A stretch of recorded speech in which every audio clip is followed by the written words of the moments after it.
Hey there, I'm Jake. So, I'm 28, working as an accountant in a tiny cubicle and living in a small apartment. It's not exactly glamorous. My older brother, Tim, on the other hand, has always had the perfect life. He was the football captain, prom king, you name it. Growing up, it was always about Tim. I was just the kid buried in books, trying not to fade into the background. Dad used to say, "Why can't you be more like your brother?" And Mom wasn't any better. "Tim's going places. You should learn from him." She'd say, "Yeah, learn how to be someone else." Now, Tim's still the family favorite at 32, while I'm still struggling to be noticed. But thank goodness for Megan, my girlfriend. She's the one person who really sees me. "Jake, you're worth so much more than you think," she told me last night while holding my hand. And then there's Chris, my best friend since college. He's always got my back. "Dude, your family's messed up," he said over beers last week. "You're doing great on your own." I want to believe them. I really do. But every time I visit my family, it all comes flooding back. "Jake, honey, Mom said last Sunday, you're doing so well at your job. I don't suppose you could help out with some bills?" I bit my tongue. Help out with what? The house was paid off years ago, at least, I thought it was. Then Tim walked in, all charm and swagger. "Mom, Dad, I've got a new proposition for you," he announced, laying out his latest business idea, a tech startup, some revolutionary app. I'd heard it all before, but Mom and Dad, they ate it up. "This could be huge," Dad said, excited. "We should invest." My stomach sank. "Invest with what?" I asked. "The house is paid off, right?" The look they exchanged made my blood run cold. "Well, actually," Mom started, not meeting my eyes. I knew something big was coming, and sure enough, the bomb dropped on Tuesday during dinner. I was barely touching my food when Mom said, casually, "Oh, Jake, honey, we're going to need some help with the mortgage payments. You don't mind, right?" I nearly choked. "Mortgage? What mortgage?" Dad cleared his throat. "Well, we remortgaged the house to invest in Tim's new business venture." The world tilted. I felt sick. "You did what?" Tim, as smug as ever, chimed in. "It's a sure thing, little bro. We'll all be rolling in money soon." I couldn't believe it. They'd risked the home we grew up in, the one thing our family had paid off, on one of Tim's wild schemes. "How much?" I asked. The number Dad mumbled was more than I earned in a year. "And you expect me to help pay for this?" My voice was rising, but I couldn't control it. Mom looked hurt. "Well, it's for the family, Jake. We all need to pitch in." I left that night in a daze. As soon as I got home, I called Megan. "They did what?" she exclaimed, just as shocked as I was. When I told Megan, she said, "Jake, that's not okay. You need to stand up to them." Chris said the same thing the next night over beers. "Dude, they can't put this on you. It's their mistake, not yours." They were right. I knew they were. But after years of being the good son, the peacekeeper, it was hard to break the habit. Still, something didn't sit right with me. So, I started digging into Tim's business. It wasn't hard. He'd been bragging all over social media. Red flags were everywhere, vague plans, inflated projections, and no real product to show. Armed with spreadsheets, I confronted my parents. "Look at this," I said, pointing to the obvious issues. "This business is a house of cards." But they wouldn't listen. "You're just jealous," Dad accused. "Tim knows what he's doing." Mom was gentler, but just as dismissive. "Honey, we believe in your brother. Why can't you?" I left their house feeling like I was losing my mind. Was I the only one who saw this disaster coming? That night, I couldn't sleep. My mind kept going back to Tim's past failures, the food truck that never launched, the social media app that tanked. Each time, he walked away fine, while others paid the price. Something clicked. I started digging deeper, calling in favors from college friends who worked in finance. What I found chilled me to the bone: a trail of failed businesses, unpaid debts, and burned investors. How had my parents missed all this? But I knew the answer. They saw what they wanted to see: golden boy Tim, who could do no wrong.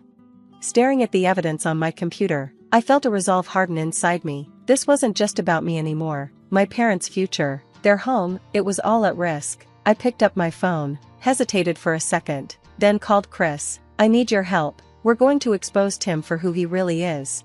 As I hung up, a mix of determination and dread washed over me. This was going to get ugly, but sometimes you have to tear things down to build them back up, right? Little did I know, the real storm was just beginning. Chris and I spent weeks burning the midnight oil, digging into Tim's business like our lives depended on it, and in a way, they did. One night, Chris pointed at his laptop. "Dude, look at this. These numbers don't add up. It's like he's pulling revenue out of thin air." I leaned in, feeling a pit form in my stomach. "Can we prove it?" Chris nodded grimly, with some more digging. "Yeah, we can nail him." The deeper we went, the worse it got. Fake invoices, shell companies, money disappearing into offshore accounts. Tim's business wasn't just shady, it was a complete fraud, and my parents' future was balancing on top of it. I felt sick. My own brother, a criminal. "What are you going to do?" Megan asked one night, concern on her face.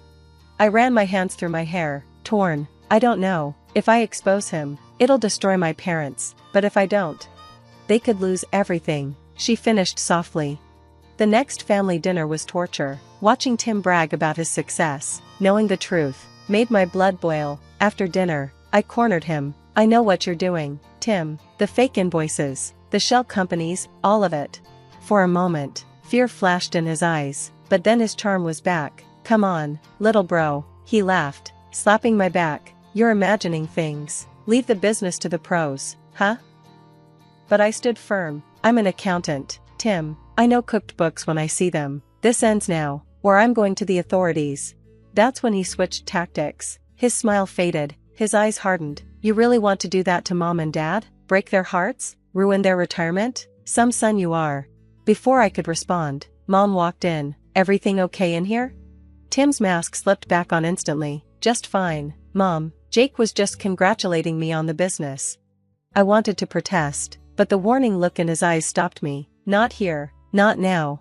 The next few days were hell. I was on edge, distracted. Megan noticed. "Jake, this is consuming you," she said. "Maybe you should let the authorities handle it."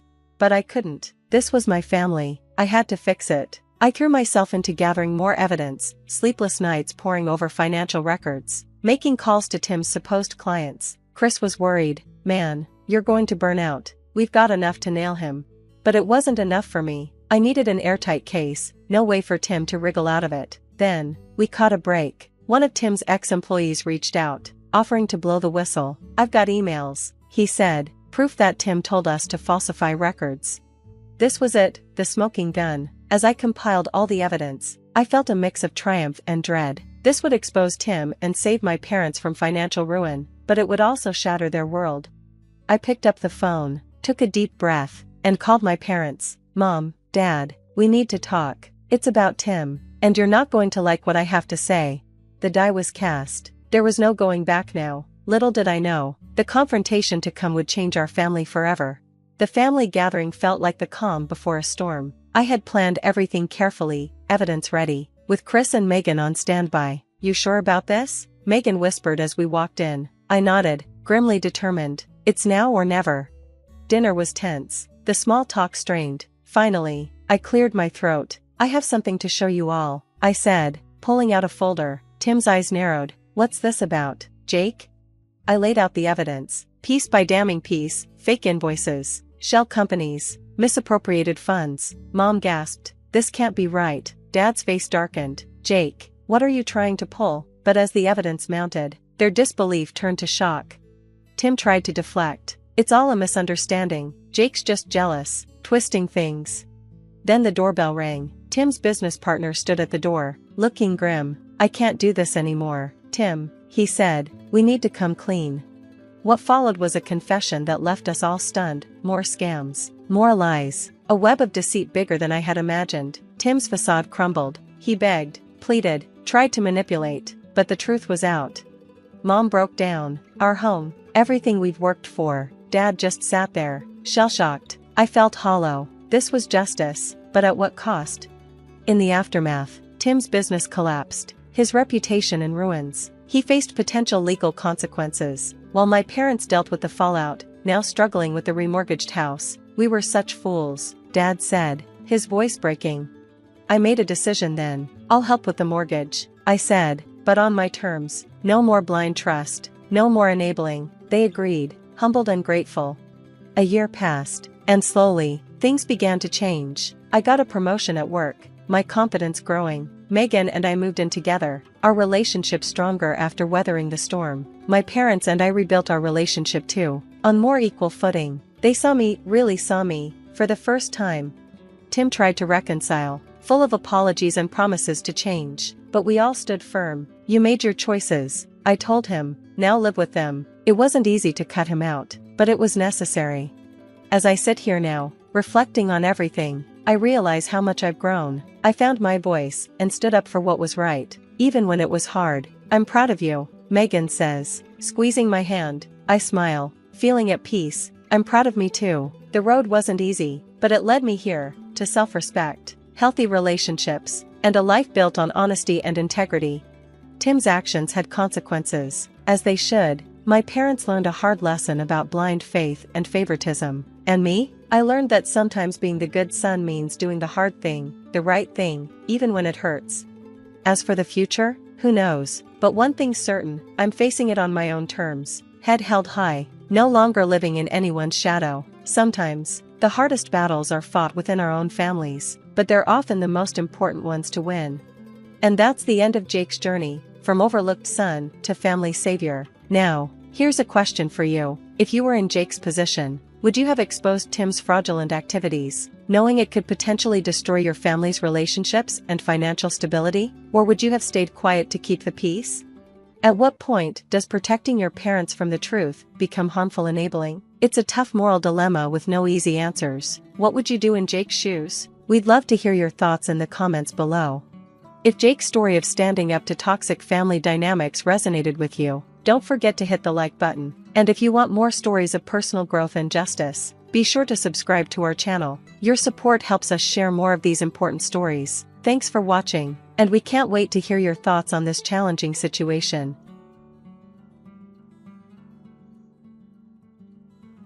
Finally, the nuisance is gone. From today, we're living with my parents at my house. Matthew's words hung in the air as I stood dumbfounded in front of our demolished family home, right after my parents had passed away. What are you talking about? Have you lost your mind too? Hurry up and bring the inheritance over to my place. I couldn't help but burst into laughter at his words. I see. So that's what this was about. What? Why are you laughing? You guys don't know? Know what? As I laughed, Matthew and the in-laws looked at me quizzically. It was then that I decided to tell them the truth. My name is Madison. I was born the eldest daughter in a family of ordinary full-time working parents. I have one older brother. A perfectly normal family. At 29, I married my husband Matthew, and we had 2 children. Juggling work and child-rearing, before I knew it, I was already 55. Our son, Kenneth, and our daughter, Amelia, had grown up and become respectable members of society. They were both living on their own, struggling with their new careers. Now it was time for Matthew and me to enjoy some peace. It was a plain life, but a happy one. I had always thought we would continue to age together like this. But then, one winter day, everything changed. Dad was in a traffic accident and passed away suddenly. He was only 72 at the time. Our family was engulfed in sorrow, especially since Dad had been so healthy. Mom was particularly devastated, hardly able to eat. Mom, I know you're sad, but you have to eat. I kept telling Mom this over and over. I know, but I just don't have an appetite. It feels like there's a lump in my chest. My brother and I thought Mom was just going through a rough emotional patch, so we watched her for a while. But then, Mom's weight started to drop rapidly in just half a month. Worried, I decided to take her to the hospital. What? Cancer? I was stunned when the doctor diagnosed Mom with cancer. It was advanced and inoperable, and she only had about a year left. I hadn't been able to do enough for my parents yet. Just when I thought we had only lost Dad, now Mom was going through this. I was even more devastated than when Dad passed away. But there was no time to stay sad forever. My brother lived far away and couldn't be relied upon. So, it was up to me to help Mom. I immediately told Matthew that I wanted to live with Mom. I couldn't leave Mom alone, both emotionally and physically, in her illness. But Matthew's reaction was not what I expected. "What? We just finished the funeral, and now I have to deal with your parents again?" Matthew said this with a sigh, sounding annoyed. "You don't have to say it like that. Isn't it enough to just drive her to and from the hospital? Why do we have to live together? I think she'll feel lonely. If it's not okay, maybe I can live at my parents' house for a while?" I suggested. Then, Matthew said indignantly, "What? And who's going to take care of my meals then?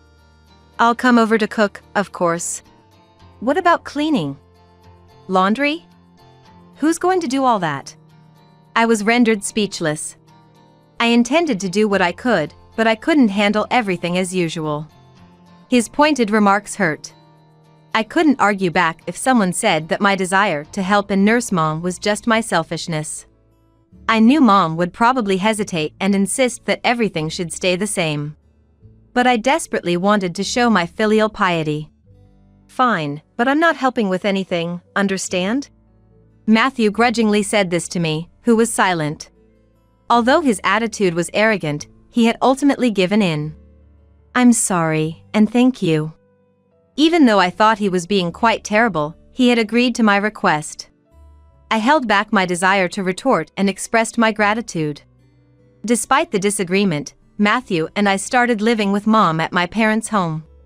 We had been living in company housing provided by Matthew's company. Matthew was an only child. Thomas had expressed a desire to live together, so there were no plans to buy a home, and eventually, we were supposed to live in the in-laws' house. While he was still working, the company housing was more convenient for commuting, and the rent was only about $300 a month, not a significant burden. However, moving to my parents' house eliminated that expense, and the house was more spacious. I think living together wasn't all downsides for Matthew. As he had declared, Matthew didn't help with anything, but I was happy to be able to live with Mom. Mom seemed energetic, but she often felt weak and spent a lot of time lying down during the day. I prepare meals for Mom and make sure she eats them. I also arrange her medication.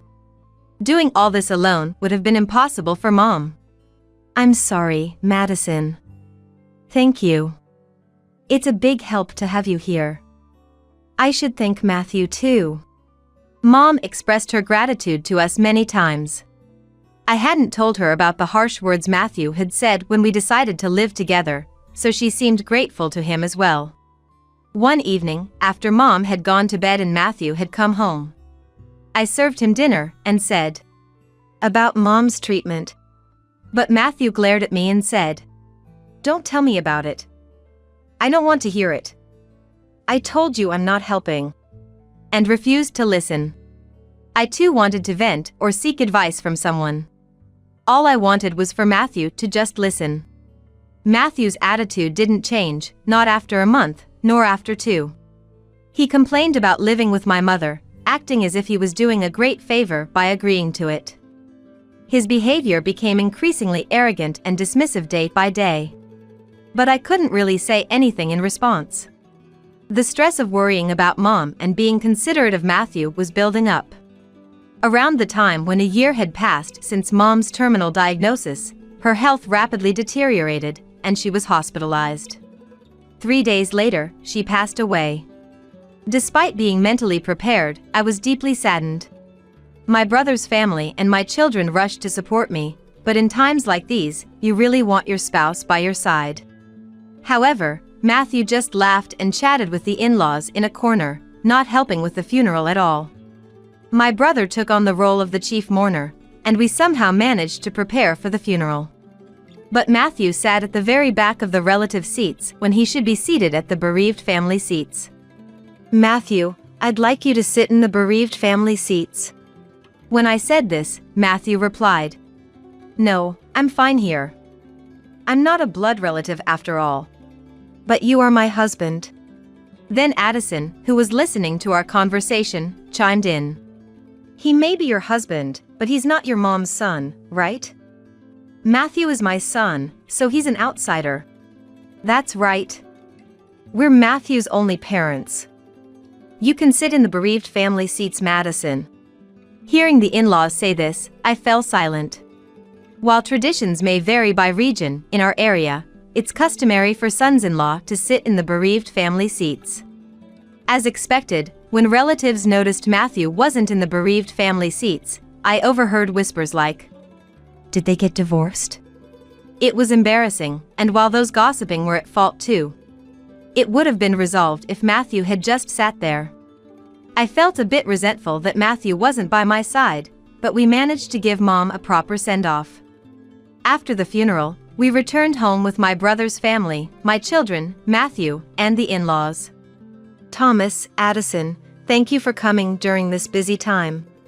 I expressed my gratitude to the in-laws and served them coffee. Then, they said, laughing, "Really though? First your father passed away, and now your mother. It's been quite costly for us too. But at least it's over now." I was stunned by their words.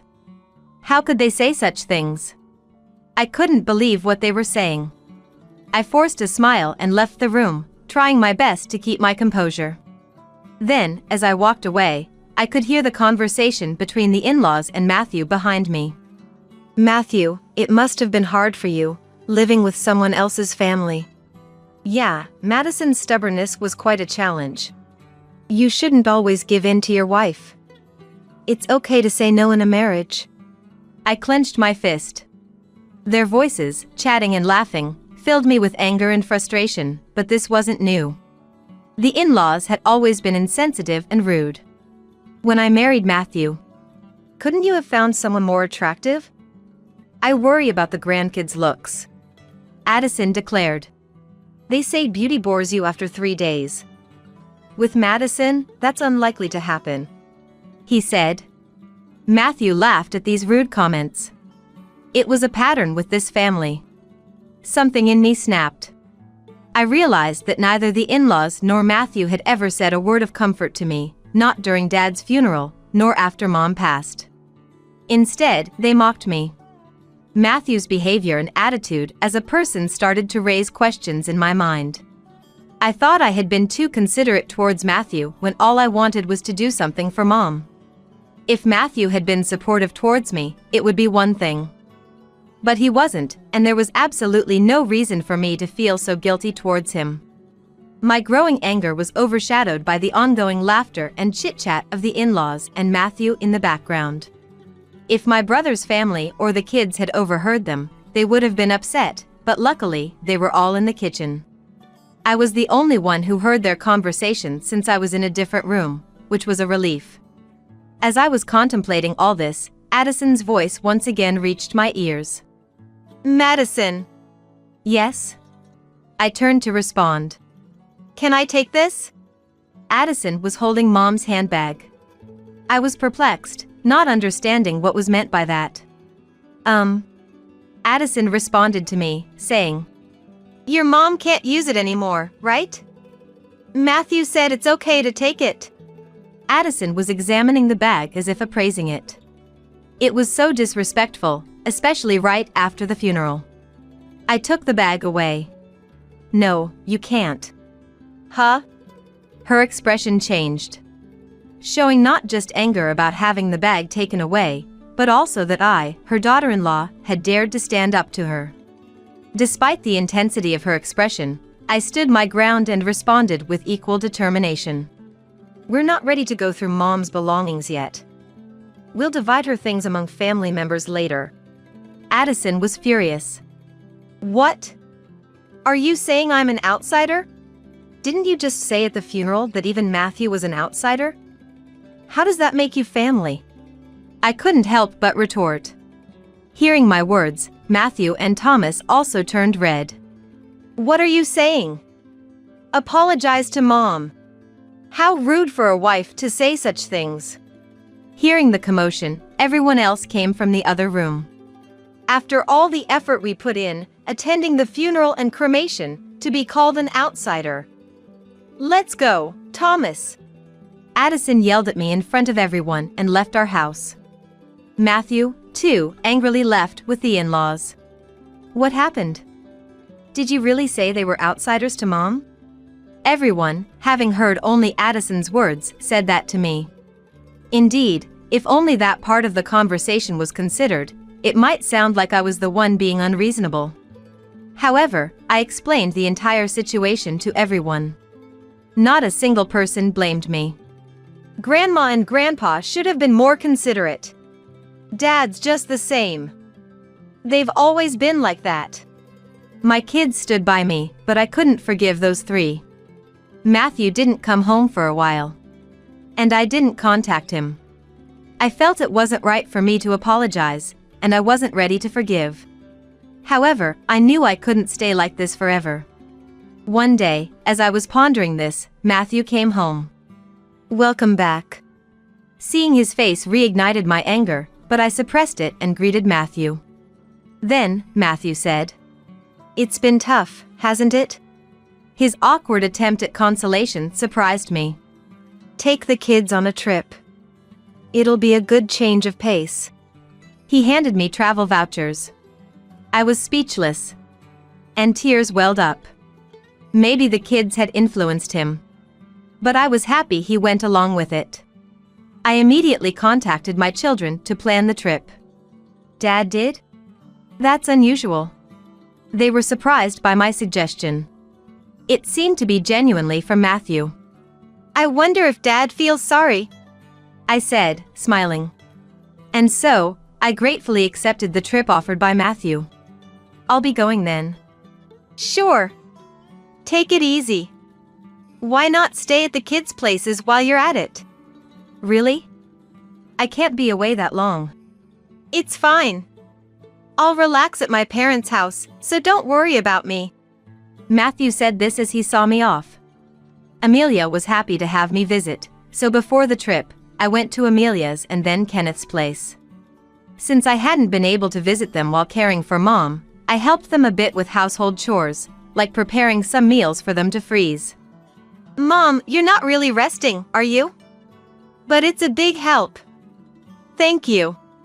Both of them were delighted to have my home-cooked meals. This was all thanks to Matthew's suggestion. Then came the long-awaited trip. I spent a relaxing time with my children at our destination. It seemed to heal the fatigue from caregiving and the sorrow of losing my parents. Although I was away for almost a week, both children returned to their homes with bright smiles. "It was fun. We should thank Dad once in a while." "Yeah, once in a while. But I wonder if he's up to something?" Amelia said this with a joking tone. "Don't say that. Dad thought about it in his own way." I laughed along with them. I planned to return home and share all these memories with Matthew, looking forward to a happy life together as a couple. But when I arrived home, I was speechless. "What's going on? Where's the house?" I looked around in disbelief, confirming my location. Despite being in a familiar place, my parents' house was gone. Then, Matthew appeared out of nowhere. The in-laws were behind him. They were wearing smug smiles, while I could only stand there. "Matthew, what's happening?" I asked Matthew, bewildered. Matthew, with a similarly unsettling smile as the in-laws, said, "Finally, the nuisance is gone. Now, it's time to live with my parents at my house." "What are you talking about?" I replied calmly to Matthew's arrogant statement. Then, Matthew continued, "Have you lost your mind too? Your family home has been demolished. Hurry up and bring your inheritance to my place. Whatever you inherited is ours now." I realized then. The reason our house was gone was Matthew's doing, and it was all for the inheritance. Despite having thought about the future on my way home, what a betrayal it was.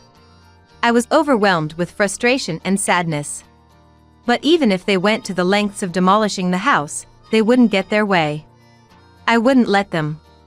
I burst into laughter at the faces of the three, who were still sporting their smug smiles. My laughter seemed to confuse Thomas and Matthew, leaving them looking bewildered. "What? Why are you laughing? What a weird woman. Has she gone crazy?" Addison looked at me as if I were something bizarre. I faced the three of them and said, You guys don't know? Know what? I then told Matthew. I didn't inherit anything at all. So there's no inheritance. I started laughing again after saying this. They must have mistakenly thought they would become rich from the inheritance. Their baseless assumptions and actions were so ludicrous, I couldn't stop laughing. What do you mean? Explain yourself. Matthew demanded an explanation. But I chose to remain silent. I saw no need to enlighten them. Before that, let me say this. I won't live with strangers. If you want to live together, do it on your own. Instead of answering Matthew's question and refusing his initial proposal, Addison erupted in anger. You helped your own parents with their housework, but you can't help us? You do understand there was a reason for that, right? I agreed to live together, didn't I? I said it wasn't necessary for us to live together. Have you forgotten that you chose to live together just to avoid housework? Matthew and Addison bit their lips as I countered their arguments. And demolishing my family home without permission, there are things you just don't do. I reprimanded the three of them.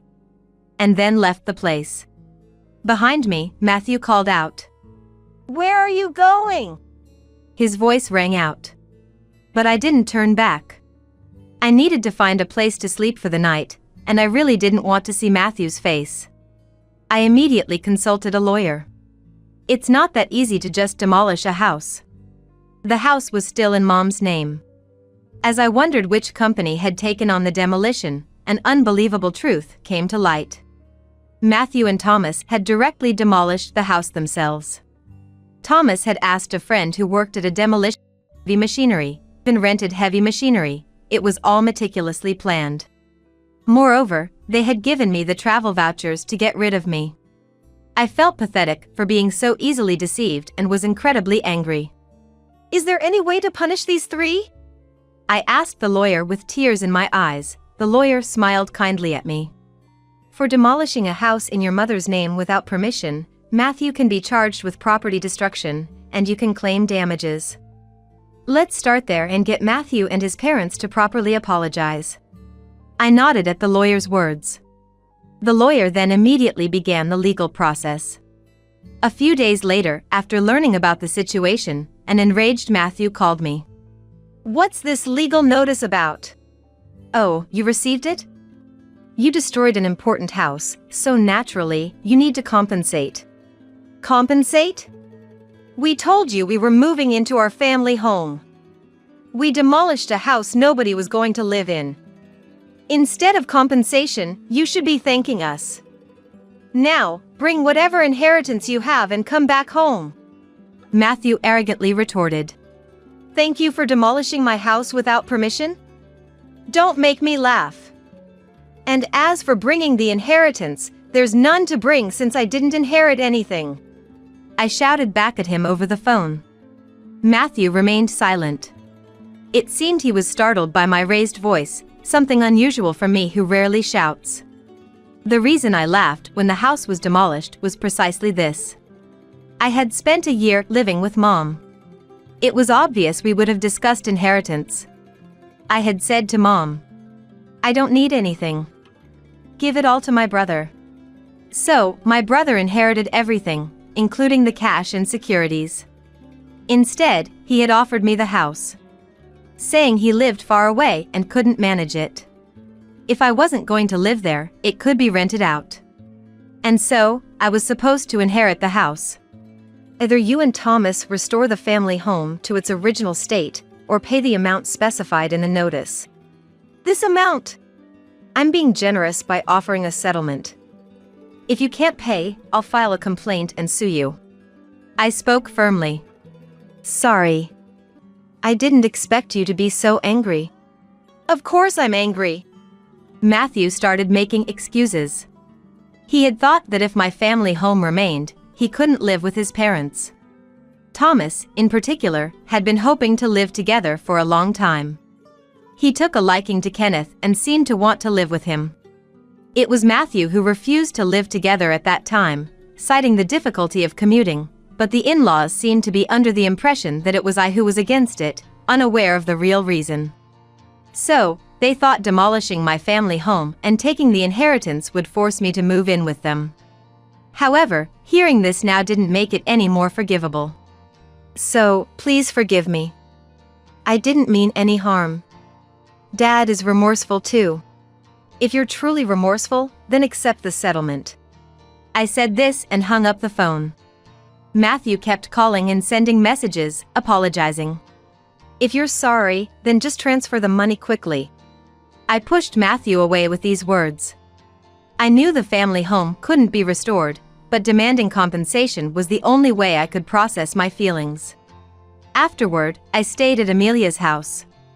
My brother's family and my children were aware of the situation. Even though my brother must have been angry about the house being demolished without permission. I won't interfere, but I'll help if you need it. Do what you think is right, Madison, he said. Everyone condemned Matthew's actions and supported me. A month passed without any payment of the deposit or damages.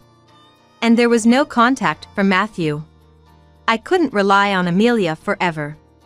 I wanted to get the money and at least establish a stable living situation. Contrary to my wishes, something unbelievable happened. It was revealed to me through Amelia's casual remark. This apron looks like Grandma's, doesn't it? Amelia said this while showing me her mobile phone screen. Upon seeing the screen, I was taken aback. It was a free market app's product page. The apron that Amelia said resembled my mom's was actually a unique one I had made for her. How can this be? That is Grandma's apron. I made it, so I'm sure of it. What? Amelia quickly started checking other pages. The seller seemed to have recently registered, with 0 transaction counts and ratings. There were nearly 30 items listed for sale, and to my shock, all of them belonged to Mom. I immediately realized what was happening. It was Matthew's doing. He was the only one who could have taken Mom's belongings after demolishing the house. I called Matthew right away. What's with that app? App? Matthew responded with an air of inconvenience. Fuming, I didn't let him play ignorant. Don't play dumb. You're selling Mom's things, aren't you? Cancel those listings right now. Then, Matthew seemed to panic. What? No, it's not me. Who else would do such a thing? I'm coming over to get everything back. I hung up and immediately headed to the in-laws' house with Amelia. Where are Mom's belongings? As soon as we arrived at the in-laws' house, I called out for Matthew. We were met at the entrance. I don't know anything about it. Dad, tell the truth. Amelia backed me up, confronting Matthew. He looked troubled. As we were talking, the in-laws noticed our presence and came out. Oh, Amelia, you're here? Addison seemed pleased to see Amelia. But Amelia, visibly angry, confronted her. Grandma, tell Dad to be honest. Honest about what? It seems Dad is selling Grandma's stuff that was left when she passed away. At Amelia's words, Addison laughed. Matthew, looking troubled, furrowed his brow and repeated. It's really not me.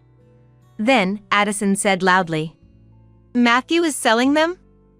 That's impossible. But. Because I'm the one selling them. I felt as if the blood had drained from my face at her words. Matthew must have known.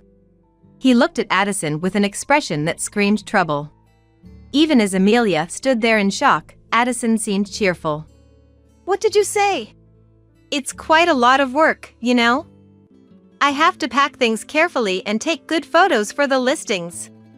Addison talked about the app as if it were an enjoyable hobby, seemingly oblivious to the fact she was selling stolen items. Had to restrain myself from lashing out at her.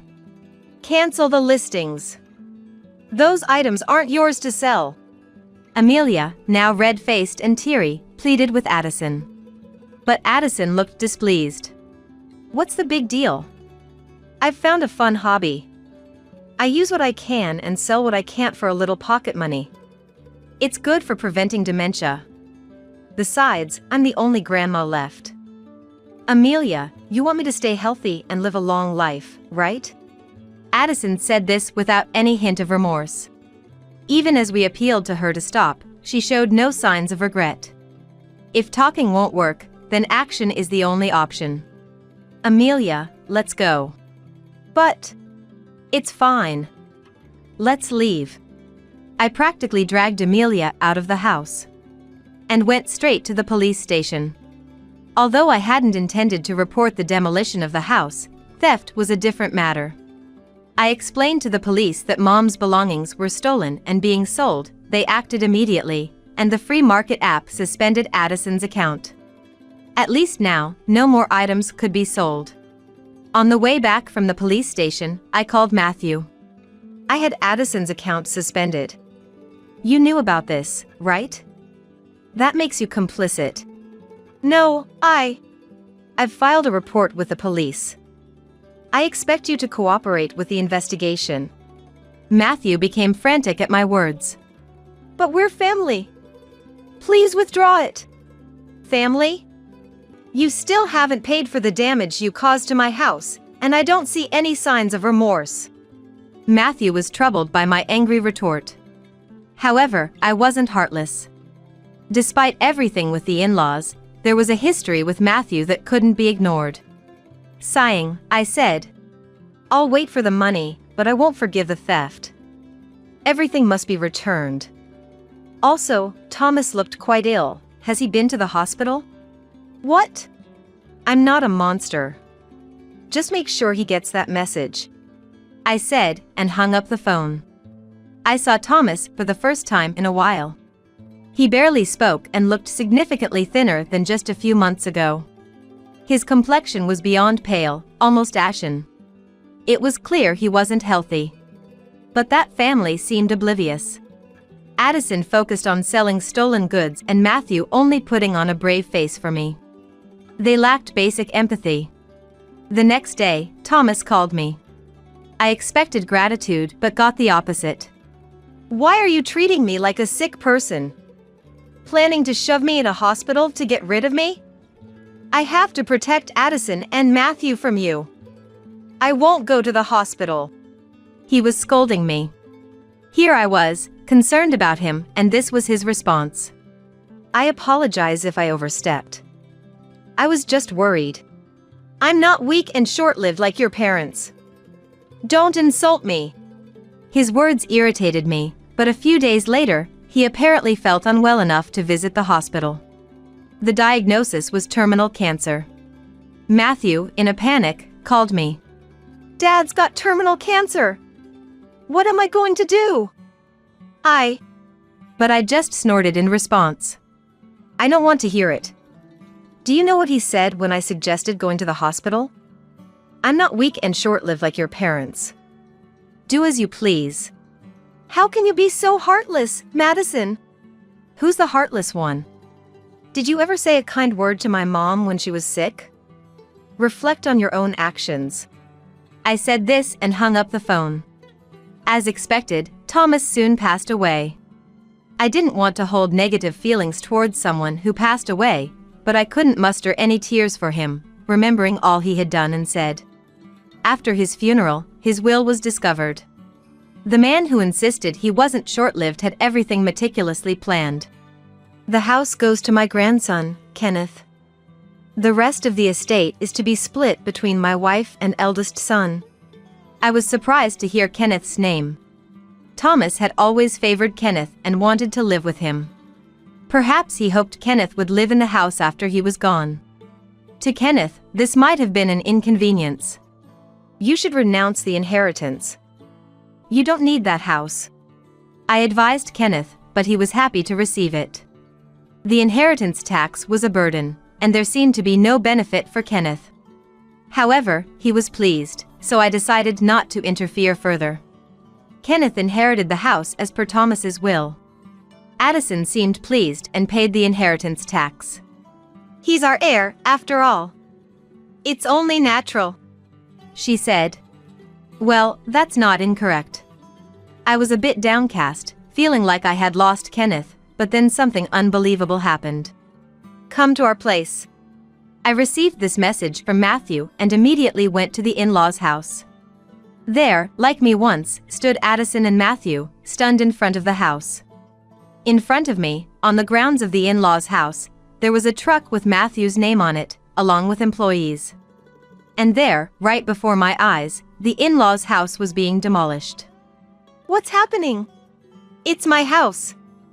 I can do whatever I want with it, right?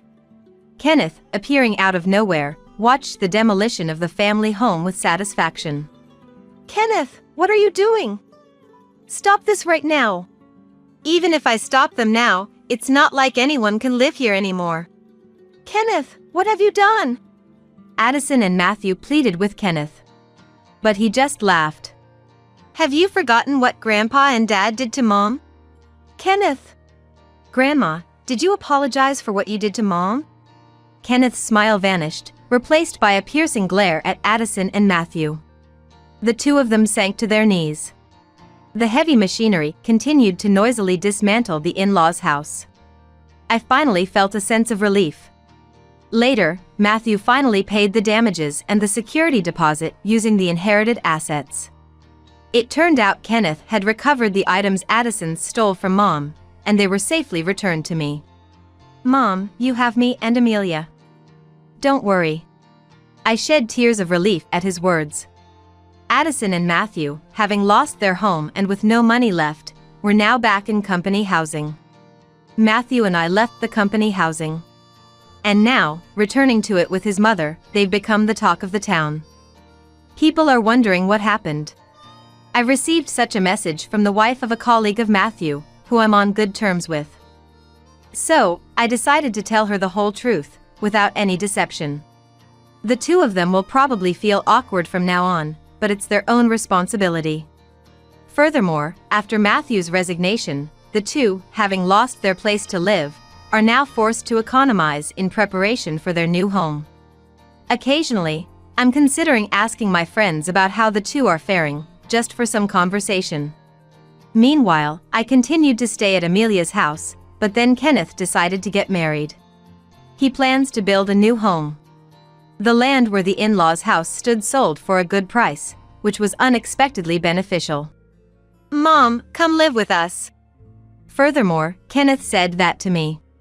His wife-to-be expressed her warm welcome to the idea, which I found very heartening. Since I couldn't stay with Amelia forever, I gratefully accepted his offer. Determined not to end up like Addison, I look forward to living happily with my new family. Hey, what are you doing sleeping here? You're not seriously going to make me bring this, are you? Looking over, I found my stepson Zach pointing at the lunch on the table. Zach, who's always particular about his food, checks the contents of the sandwich inside the lunchbox and which snack is packed with the sandwich. Oh, I'm sorry. I've got a fever of 104 degrees. I've been tormented by a high fever since this morning but I stood up, reaching to put the sandwich in the lunchbox. However, Zach roughly brushed the sandwich aside with his hand. Hey, why would you do that? Though I was suffering from the fever, I raised my voice. Then, Zach's face suddenly flushed with anger and started to tremble. He grabbed the vase from the table and threw it at me with all his might. Your dad's parasite, don't you dare slack off at home. As Zach, my husband Ashton's son from his previous marriage, grew up, his attitude towards me worsened. But this was the first time he went this far. I staggered but managed to dodge the vase thrown by Zach. He must have been really upset to be scolded by me. I can't forgive him, but I'm too sick to deal with Zach right now. I feel like I could collapse at any moment because I'm feeling so unwell. Enough is enough. Suddenly, I hear a shout from behind me. It's unmistakably Ashton's voice, and I thought the scolding was directed at me. I had told Ashton about feeling unwell last night. It's too much, just because lunch was only a simple sandwich. When I timidly turn around, there stood Ashton. Looking furious like never before, his shoulders shaking with anger. At Ashton's feet lay the shattered pieces of the vase thrown by Zach, wetting the floor. Zach looks at me with a "serves you right" expression upon Ashton's entrance. Just as Zach starts to smirk and opens his mouth, an unexpected word comes out of Ashton's mouth. "My name is Tracy. I'm a 49-year-old housewife. I married my current husband Ashton when I was 42. It was my first marriage, but for Ashton, this was his second. I met Ashton at my previous job.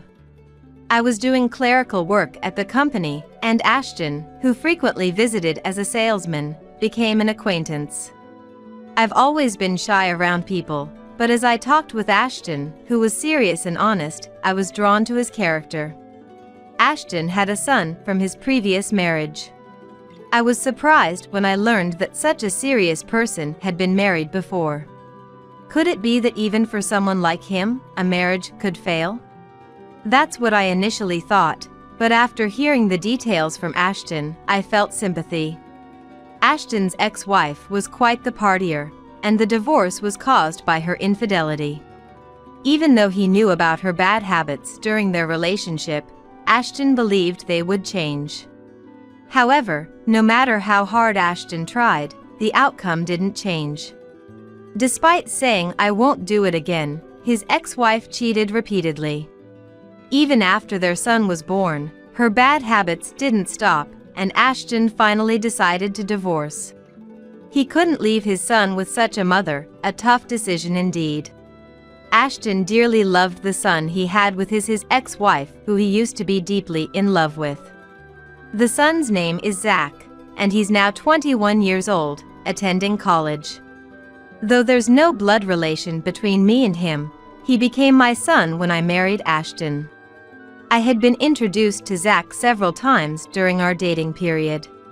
The first time I met Zach, he was 10 years old. Since it was a very sensitive issue, Ashton and I took our time to talk to Zach about it. No matter how much we loved each other, if Zach rejected us, that would be it. Being a primary school student, it was difficult for him to understand everything. To be honest, it didn't seem like it was such an important matter to Zach. Without any rejection, Zach became my son. However, once we started living together, Zach's troubles became apparent. Ashton is a businessman working in sales at a major insurance company. He's serious by nature and has been raising Zach alone since his divorce from his ex-wife. While raising a child, he also managed to do his job well at the company, eventually becoming an executive. Ashton worked hard for Zach's sake, ensuring that Zach could live a life without experiencing any misfortune. But raising a child alone has its limits, even for a father. After work, it often got late, or I ended up leaving Zach alone. Though my parents-in-law live not too far away, Ashton, being the serious type, didn't like relying too much on them. That inevitably led to him being overly indulgent with Zach. He compensated for not being able to spend much time with him by buying him various things and spoiling him. Seeing this, Zach grew cunning. He knew that by acting good in front of Dad, he could get anything he wanted. He became increasingly adept at committing misdeeds without the adults around him noticing. That was precisely how he was acting when I first met Ashton. For Zach, my presence was nothing but an annoyance. He probably thought that having a new mother figure would take away his freedom. Yet, he didn't oppose our marriage because he saw me as an outlet for his stress. Even as a child, he exploited my delicate position. Before we were married, I was a guest, and Ashton prioritized me. But once married, we were family. Zach understood this too well, knowing that Ashton would put his blood-related son first. Whose words would Ashton believe first, mine or Zach's? Once the three of us started living together, Zach's attitude towards me changed drastically, and the harassment began. I was prepared for some rebellion from a boy in elementary school, but since Dad's feeding you, it's only natural you take care of me, right? What I say goes, so get used to it. The first time Zach said such abusive words to me, I was furious. Those aren't words a child should say to a parent, and it shouldn't be allowed. Zach, do you understand what you just said? Even if it was a joke, there are things you shouldn't say. Think about why Mom is angry. Zach listened to my words with a smirking face. Rather, he seemed to enjoy being scolded. It was eerie to see Zach smirking through my serious scolding. He understood his position as a stepson and how we might be seen by society. Having had little to do with children before, I was appalled by how cunning he was. I never imagined a child could say such things. That night, when Ashton came home, I told him about the incident with Zach. The unnaturally mature behavior, the abusive words towards me. I was nearly in a panic, but made sure to convey everything to Ashton. However, contrary to my feelings, Ashton's thoughts were exactly as Zach predicted. Zach said that to you? No way. Aren't you exaggerating a bit? Zach isn't the kind of child to say such things. Ashton didn't take my report seriously and refused to believe Zach's abusive words. No matter how much I insisted, Ashton's reaction didn't change. On the contrary, he was irritated by my persistence. Tracy just doesn't like Zach because he's not her real son, he implied without saying it outright, but it was apparent in his actions. Let's drop this subject. You used to care so much about Zach before we got married. I'm disappointed in you. Ashton said that inside deeply. I didn't want to hear such words from Ashton. Despite everything, I was seriously engaging with Zach. I no longer thought of him as someone else's child. But from Ashton's perspective, it seemed I was seen that way. Ashton's words crushed me.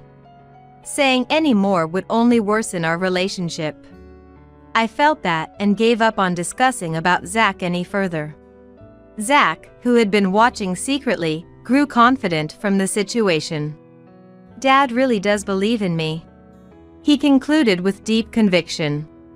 Still, there were times when my patience ran out. If this continued, Zach would grow up to be a terrible adult. I was afraid of ruining my relationship with Ashton, but each time I scolded Zach and consulted Ashton. However, the result was always the same.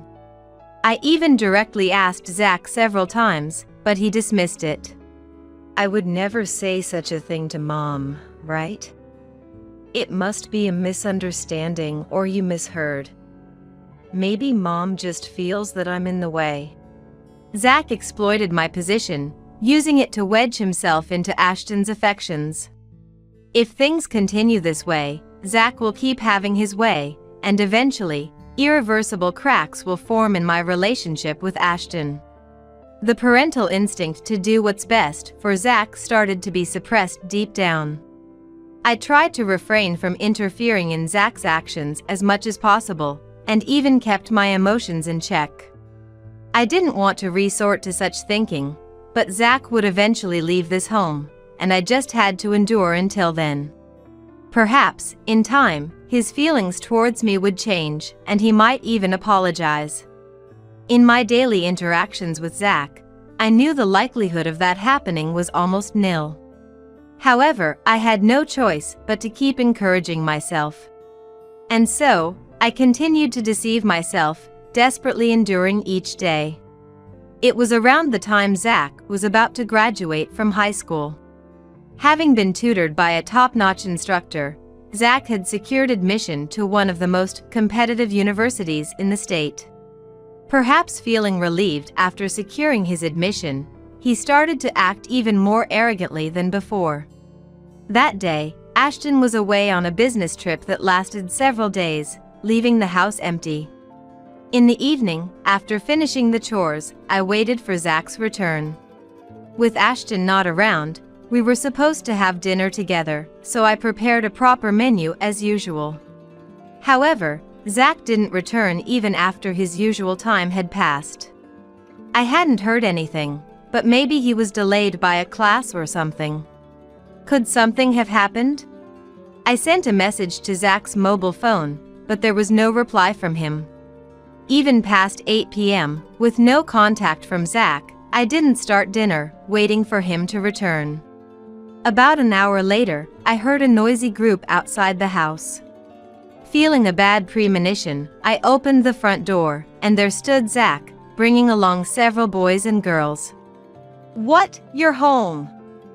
We're gonna have a party now, so can you leave?" Upon seeing my face, Zach clicked his tongue and said that.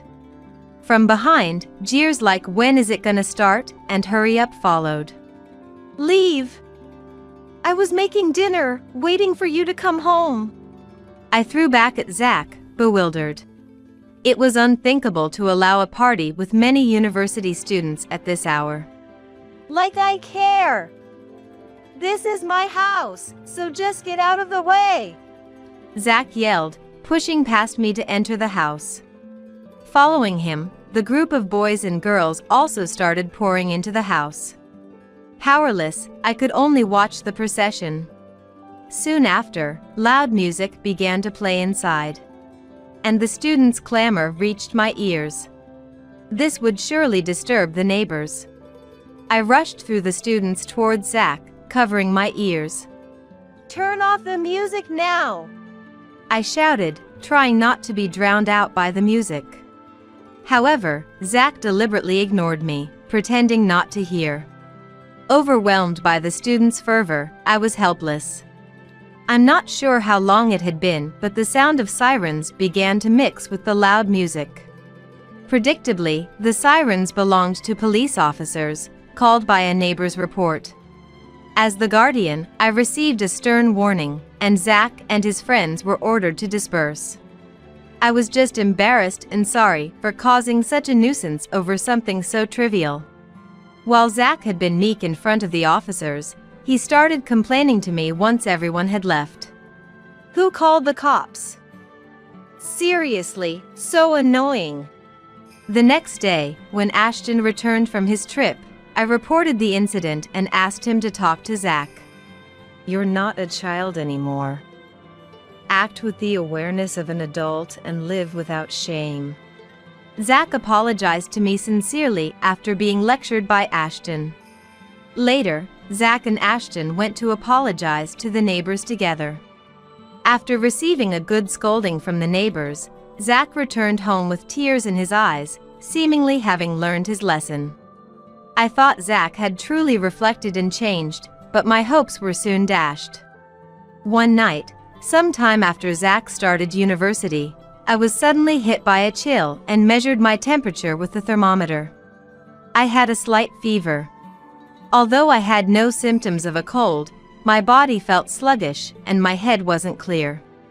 I told Ashton I would go to bed early, just to be safe, and went to sleep. The next morning, the alarm clock went off at 5 a.m. as usual so I could prepare Zach's lunch. Upon waking, I was hit by a severe headache, barely able to lift myself up. Somehow managing to get out of bed, I checked my temperature. 104 degrees, this was definitely bad. However, I felt I still had to prepare Zach's lunch. Clinging to tables and walls, I barely made it to the kitchen. In this condition, it was impossible to cook properly. Normally, I make everything from scratch, including sandwiches along with homemade scones and muffins. I usually pack some fruits as well. But today, I decided to just make a simple sandwich with some vegetables to keep the nutritional balance in mind. Despite the high fever, I desperately finished making Zach's lunch. Maybe it was the relief of finishing the lunch, but I fell asleep for a moment in the dining chair, only to be awakened by Zach's voice. "Hey, what are you doing sleeping here? You're not seriously going to make me bring this, are you?" Looking up, Zach was pointing at the sandwich on the table. Zach, who's always particular about his food, checks the contents of the sandwich inside the lunchbox and which snack is packed with the sandwich.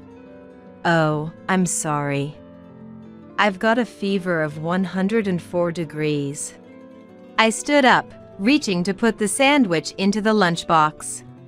However, Zach roughly brushed off the sandwich on the table aside with his hand. Hey, why would you do that? Even with the fever, I raised my voice. Then, Zach's face suddenly turned red, and his body began to shake with anger. He grabbed a vase from the table and threw it at me with all his might. Don't slack off on housework. You're nothing but Dad's parasite. I staggered but managed to dodge the vase thrown by Zach. He must have been really upset to be scolded by me. I can't forgive him, but I'm too ill to deal with Zach right now. I feel like I could collapse at any moment because I'm feeling so unwell. Enough is enough. Suddenly, I hear a shout from behind me. It was undoubtedly Ashton's voice, and I thought the scolding was directed at me. I had told Ashton I was feeling unwell last night. This is too much, just because I made a simple lunch. When I timidly turned around, there stood Ashton. Looking furious like never before, his shoulders shaking with anger. At Ashton's feet lay the shattered pieces of the vase thrown by Zach, wetting the floor. Zach looked at me with a serves you right expression upon Ashton's entrance. Just as Zach starts to smirk and opens his mouth, Ashton shouted again. Zach, I'm talking about you. Zach stopped in his tracks at Ashton's angry voice, unable to comprehend Ashton's reprimand. Huh? What are you talking about? Dad. Zach was visibly shaken, his body trembling. Looking as if he might cry, staggering towards me. You have a fever. Tracy, you should be resting. Ashton, still glaring at Zach, approached me and told me so. Unable to grasp the situation, I too stood frozen, unable to move. Then, Ashton gently placed his hand on my shoulder. Just leave this to me. I cautiously looked up at Ashton's face and slowly nodded. There was no sign of resentment or anger in his gaze. If anything, his eyes conveyed regret and apology. Supported by Ashton, I managed to sit down on a nearby chair. While I sat down with Ashton's help, Zach, unable to hide his disturbance, was mouthing words as if wanting to say something. Thank you. After seating me, Ashton began to ignore Zach and started cleaning up the broken vase pieces scattered on the floor. After gathering the shards, he carefully wiped the wet floor and picked up the flowers that were miserably scattered around. The flowers I had bought had their petals scattered from being thrown. Ashton carefully placed a few flowers into a cup filled with water. During this time, Zach was so overwhelmed by the somber atmosphere that he couldn't say anything. He seemed to understand what was coming next. As Ashton turned back to face Zach, his eyes were again filled with fierce anger. You're no longer a child of this house. Do you understand what you've done to Mom? Ashton muttered sternly while glaring at Zach. The kitchen fell silent, with Ashton's heavy words echoing. Wait, Dad, what are you talking about? Stop with the bad jokes. They're not funny. Sensing Ashton's intention, Zach, though panicking, tried to respond jokingly. Pack your things and leave immediately. Ignoring Zach's remarks, Ashton said this quietly before placing his hand on my shoulder in shock. Come on, lie down in bed. I nodded silently and then went to the bedroom with Ashton's support. As I lay down, Ashton covered me with a blanket. I'm sorry for everything up to now. I sensed he was looking down on you, but I never imagined he was acting like that behind my back. Tracy, you kept quiet for his sake, didn't you? Ashton's voice trembled as he repeated "I'm sorry" several times. After you rest a bit, we'll go to the hospital. Ashton was visibly shaken and disturbed, but after a while, he said this and left the room. The kind words from Ashton, whom I thought would blame me, filled my heart. It wasn't just Zach he loved, he had been loving me properly as well. Ashton was struggling in his own way, watching over me. Despite the severe fever making my body ache, the pain was forgotten as a glimmer of hope started to shine in my heart. After Ashton took me to the hospital, the diagnosis was a high fever due to overwork. I was told to rest easy for a while, and then I started recuperating at home. When we returned home, Zach was still walking around with a big bag, seemingly in disbelief. He continued packing while watching Ashton, but Ashton didn't even look at Zach. After a while, Zach seemed to give up and left the house. He had become a university student. He could take care of himself, but I never imagined it would come to this. Zach will probably seek refuge with his grandparents or friends and return home once things settled down. Ashton's anger was way past normal. However, he wouldn't abandon his beloved son. I had naively thought so, but Ashton's resolution was far firmer than I imagined. As expected, Zach fled to his grandparents' house. He lied to his grandparents, saying Mom kicked me out, and managed to win their sympathy. Oh my! How terrible! I'll talk to Dad myself, so tell me everything that happened. Zach, thrilled at deceiving his grandparents, planned to use this opportunity to frame me. He started claiming that he had been receiving terrible harassment from me, who was not his real mother, all along. He fabricated a story about throwing the vase in a panic to protect himself during this incident. Dad is misunderstanding, he pleaded with tears, winning his grandparents over to his side. Poor thing! You can skip university today and just rest. Don't worry about Mom, I'll handle her properly. Zach, satisfied that his plan was working, proudly snuggled into the prepared bed. I'll play the role of a grandson who can't recover from the shock. Zach believed this without a doubt. However, Zach was about to face a far worse hell. The next day, Zach wore a smug face as he left for the university, while his grandparents sent him off. He thought this might be his chance to get rid of me, the nuisance. He had been using everyone to his advantage so far, thinking it was about time. Everything seemed to be going according to his plans, but as the lecture started, his belief crumbled with a noise. Zach, I received a notice of withdrawal from the university by your dad yesterday. The instructor, recognizing Zach, said this with a troubled look. The room started buzzing at those words. What? What do you mean? That can't be right. Must be some mistake. With Zach's desperate plea, the instructor said he would check and left the classroom. Zach tried to respond confidently to the gazes from around him. Don't worry, it's gonna be fine. The teacher must have confused me with someone else. Making a fuss over nothing. Yet, a bad premonition ran through Zach's mind. No way, he wouldn't go that far. When the instructor returned, he told Zach straightforward. There's no mistake. Zach, your withdrawal has been processed. With the instructor's words, the room buzzed even more, and Zach was engulfed in despair. Filled with embarrassment, Zach's face turned red, and he dashed out of the classroom. This can't be happening.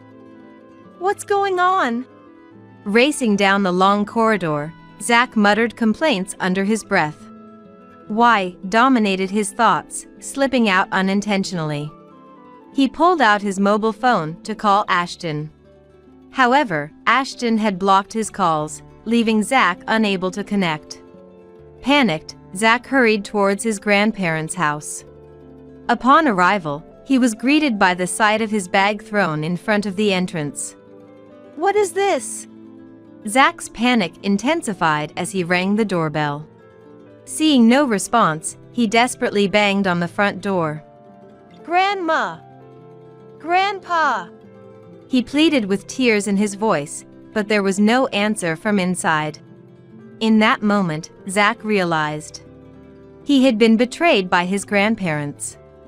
With nowhere else to go, Zach grabbed his discarded bag and headed home. Hoping for some mistake, but the reality of the situation was clear. Sobbing, Zach rang the doorbell upon his return, and I was there to greet him. What's happening? I was wrong. Please help me. I led in Zach, who was sobbing. And he continued to cry even louder, perhaps feeling relieved. As planned, I took Zach to the room where Ashton was waiting. Zach remained inconsolable in front of Ashton, who watched silently, waiting for the crying to stop. Eventually realizing this, Zach ceased his tears. Once Zach had stopped, Ashton, still stern, finally spoke. What do you intend to do by coming here now?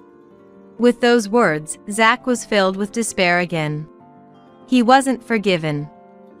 There was no return to this home. You should know, Grandma and Grandpa won't let you in anymore either, I said, adding insult to injury. The plan had always been to welcome Zach if he fled to them, then to turn him away.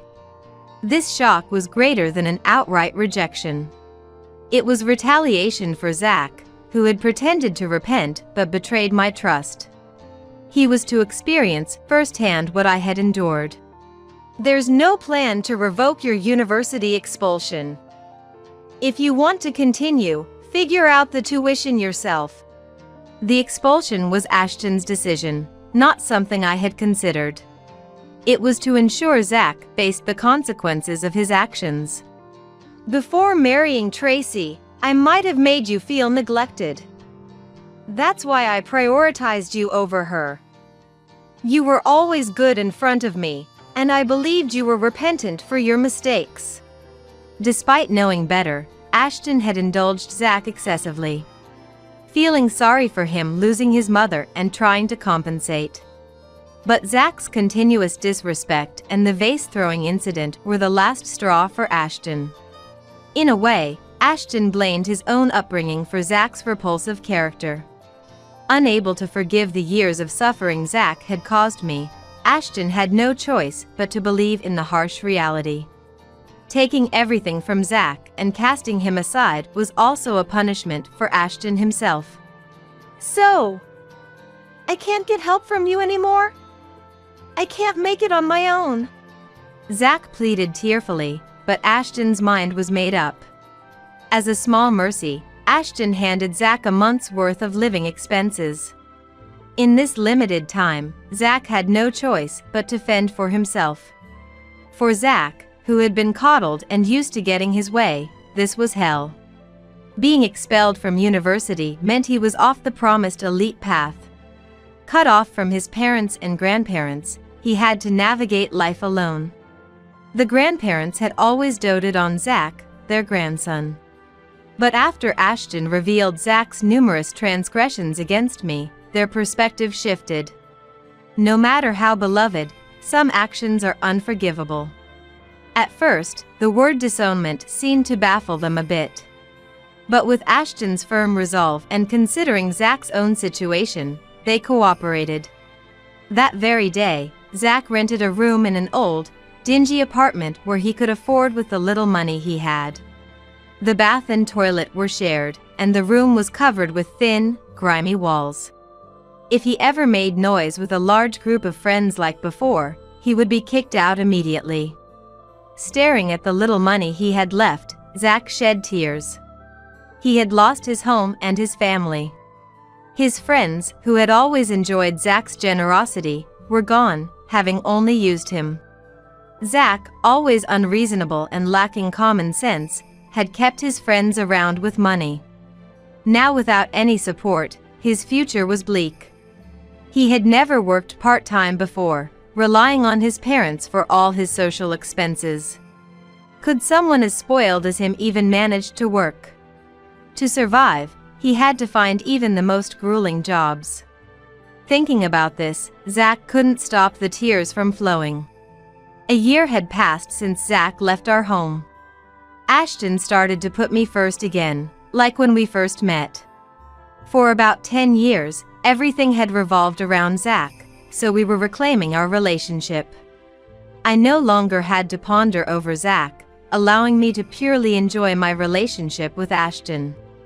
I'm truly sorry for all the hardship I've caused. I became blinded by my love for my son. I had never voiced it, but whenever Ashton criticized my statements about Zach, I would become physically ill from the stress.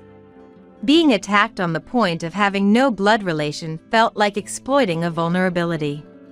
Legally, he was my son, but that was one aspect I couldn't change. I felt devastated, as if being targeted for an unavoidable weakness. Now, Ashton and I can talk about it because Ashton himself always had this sensitive issue in the back of his mind. Not in a bad way, but he had decided never to mention it to me. Knowing how much it troubled me, Ashton began apologizing whenever possible. Zach's departure seemed to have freed us from various entanglements. Whether he knew it or not, Zach started sending letters periodically. They weren't about wanting to mend our relationship, but rather updating us on his situation. Perhaps it was his way of apologizing. Since that day, he has been desperately looking for work, sustaining his days through manual labor. Although Ashton says nothing, he seems somewhat relieved by these letters. We won't reach out anymore, but it's eased our minds. It's difficult for us to have children at our age, but it seems we can live harmoniously as a couple. There were more hardships than happiness, making everyday survival a challenge. But now, I can walk through my life, a bright and joyful one. Ah, feels so refreshing. Revived. Ensley, my sister-in-law, as if it were the most natural thing in the world, came over to our place and sprawled out on the air-conditioned living room sofa, as usual. My daughter Miranda, who was doing her homework, frowned in annoyance. Let's see, haven't finished your summer project yet, have you? Ensley peered over at the summer plan. I remember those days. With summer projects, you never really know what to do, right? In that regard, Miranda, I'm kinda envious of you. What do you mean? Miranda asked, puzzled. Well, not many kids are born with such an interesting face like you. How about you compile something about that challenge of yours?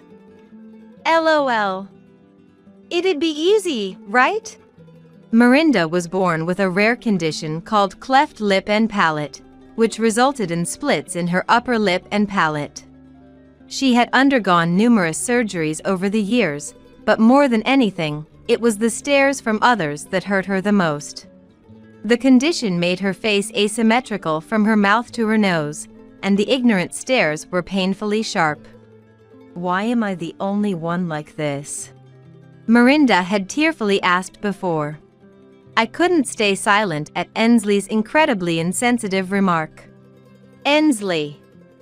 Even if we're family, there are things you should and shouldn't say. I was just stating the facts. If she compiles something about her interesting condition, everyone will be pleased, won't they? Ensley is laughing, saying Miranda's condition is interesting. Without knowing how much pain and struggle Miranda and we have gone through. Don't worry about what she says, Miranda. I grabbed Ensley's arm, ready to forcefully drag her out of the house.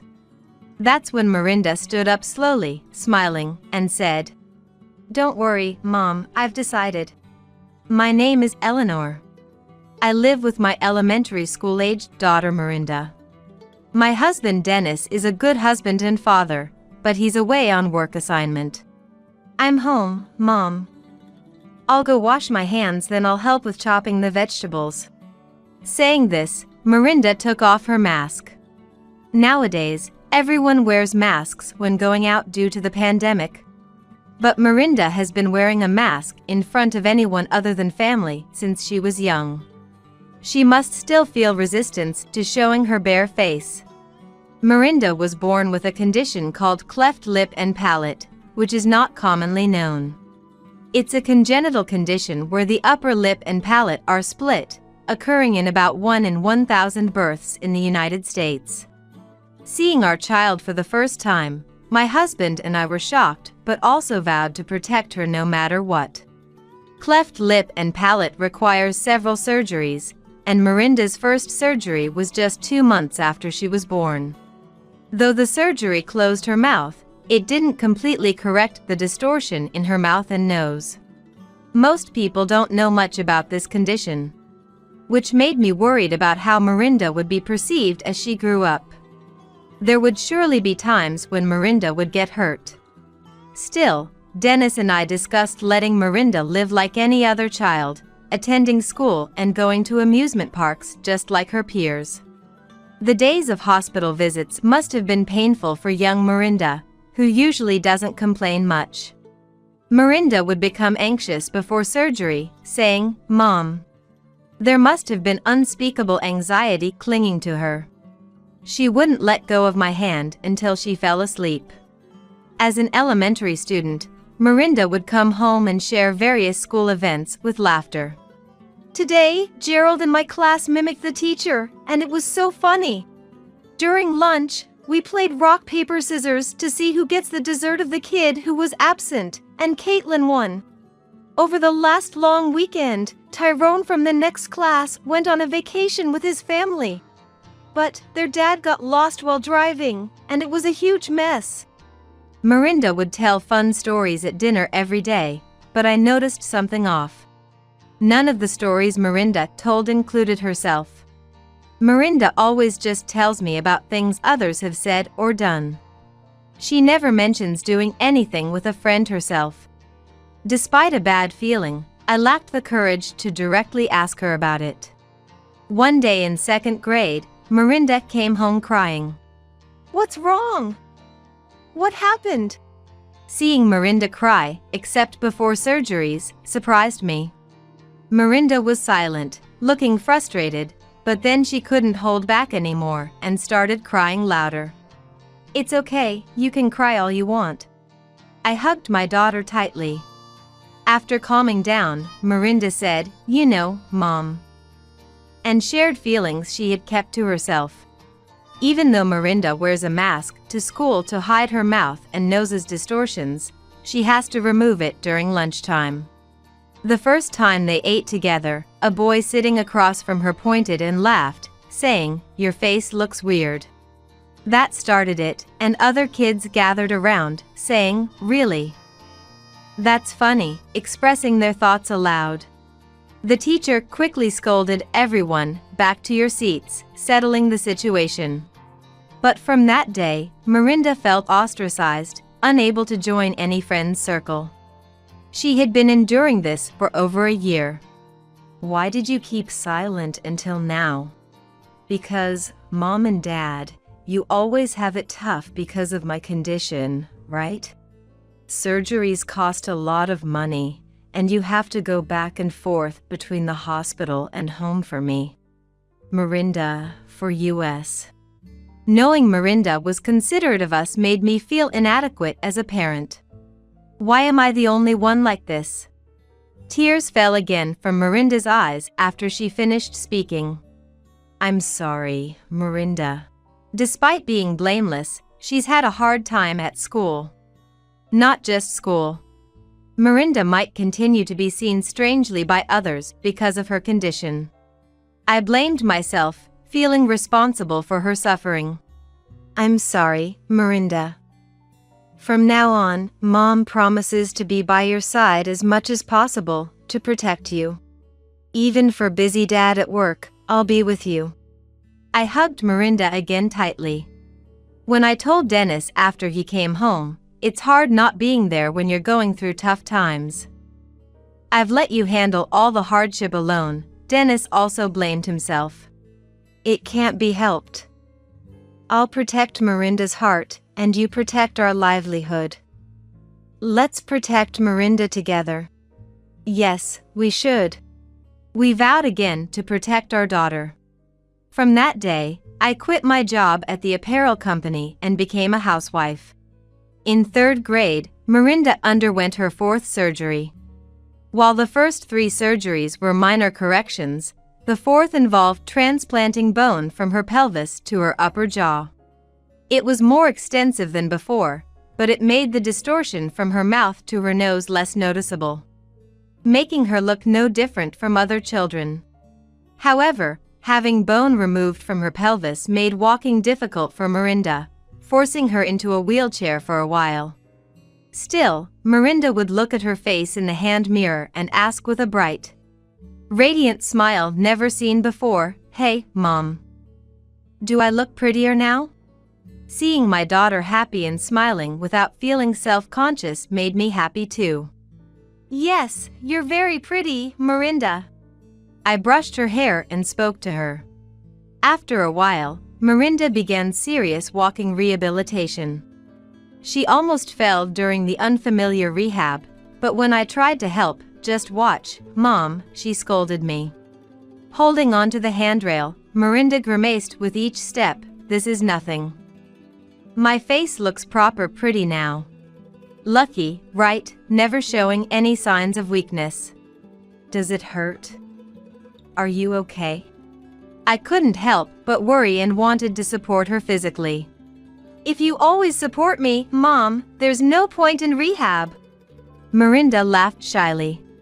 As a result of her positive attitude towards rehab, the pain in her hips completely vanished, and she could walk on her own without needing crutches anymore.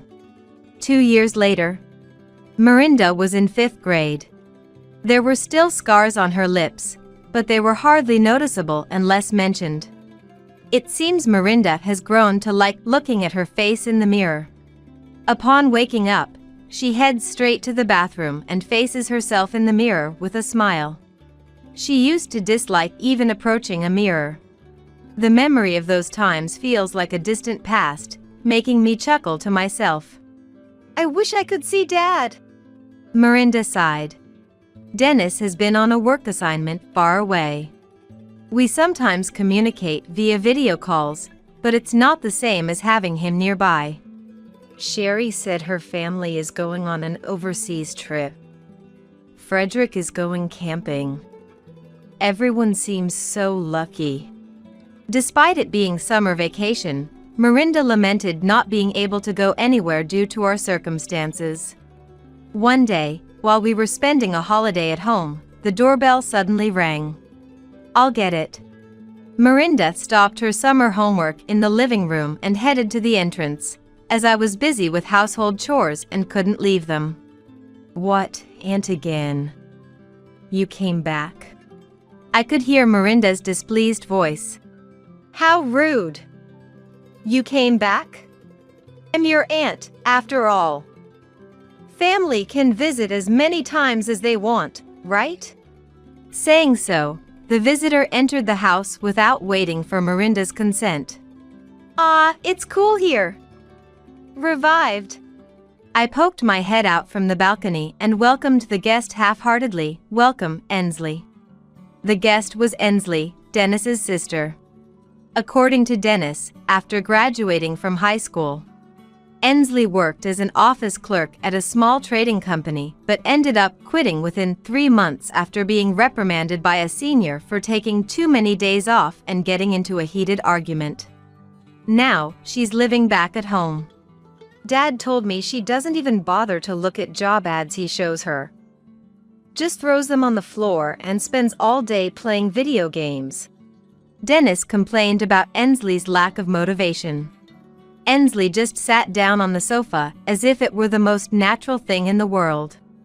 As Mirinda tried to return to her homework, Ensley, fanning her sweaty shirt front to catch some air, exclaimed, "It's so hot.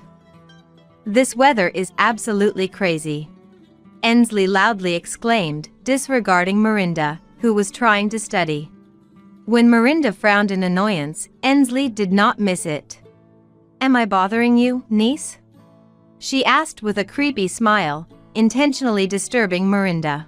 Mirinda just sighed without engaging, knowing from experience that arguing would only encourage Ensley to be more annoying. "Mirinda, I'd like something cold.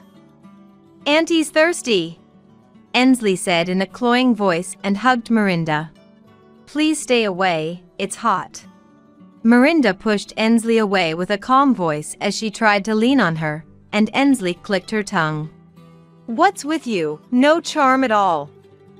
Eleanor, don't you have something to drink? I took out coffee from the fridge, poured it into a cup, and handed it to Ensley. Could you keep it down a bit?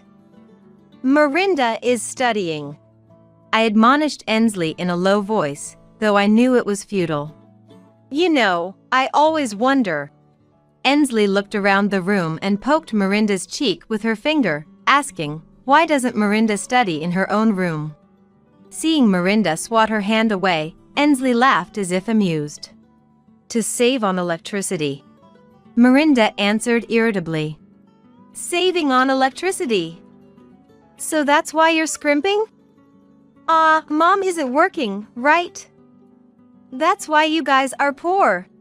Miranda slammed her hand on the table in frustration. Don't compare me to someone who doesn't work despite being old enough. Are you talking about me?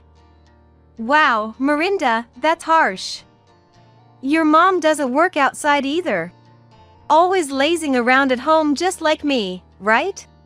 That's not true. Mom is busy being a housewife.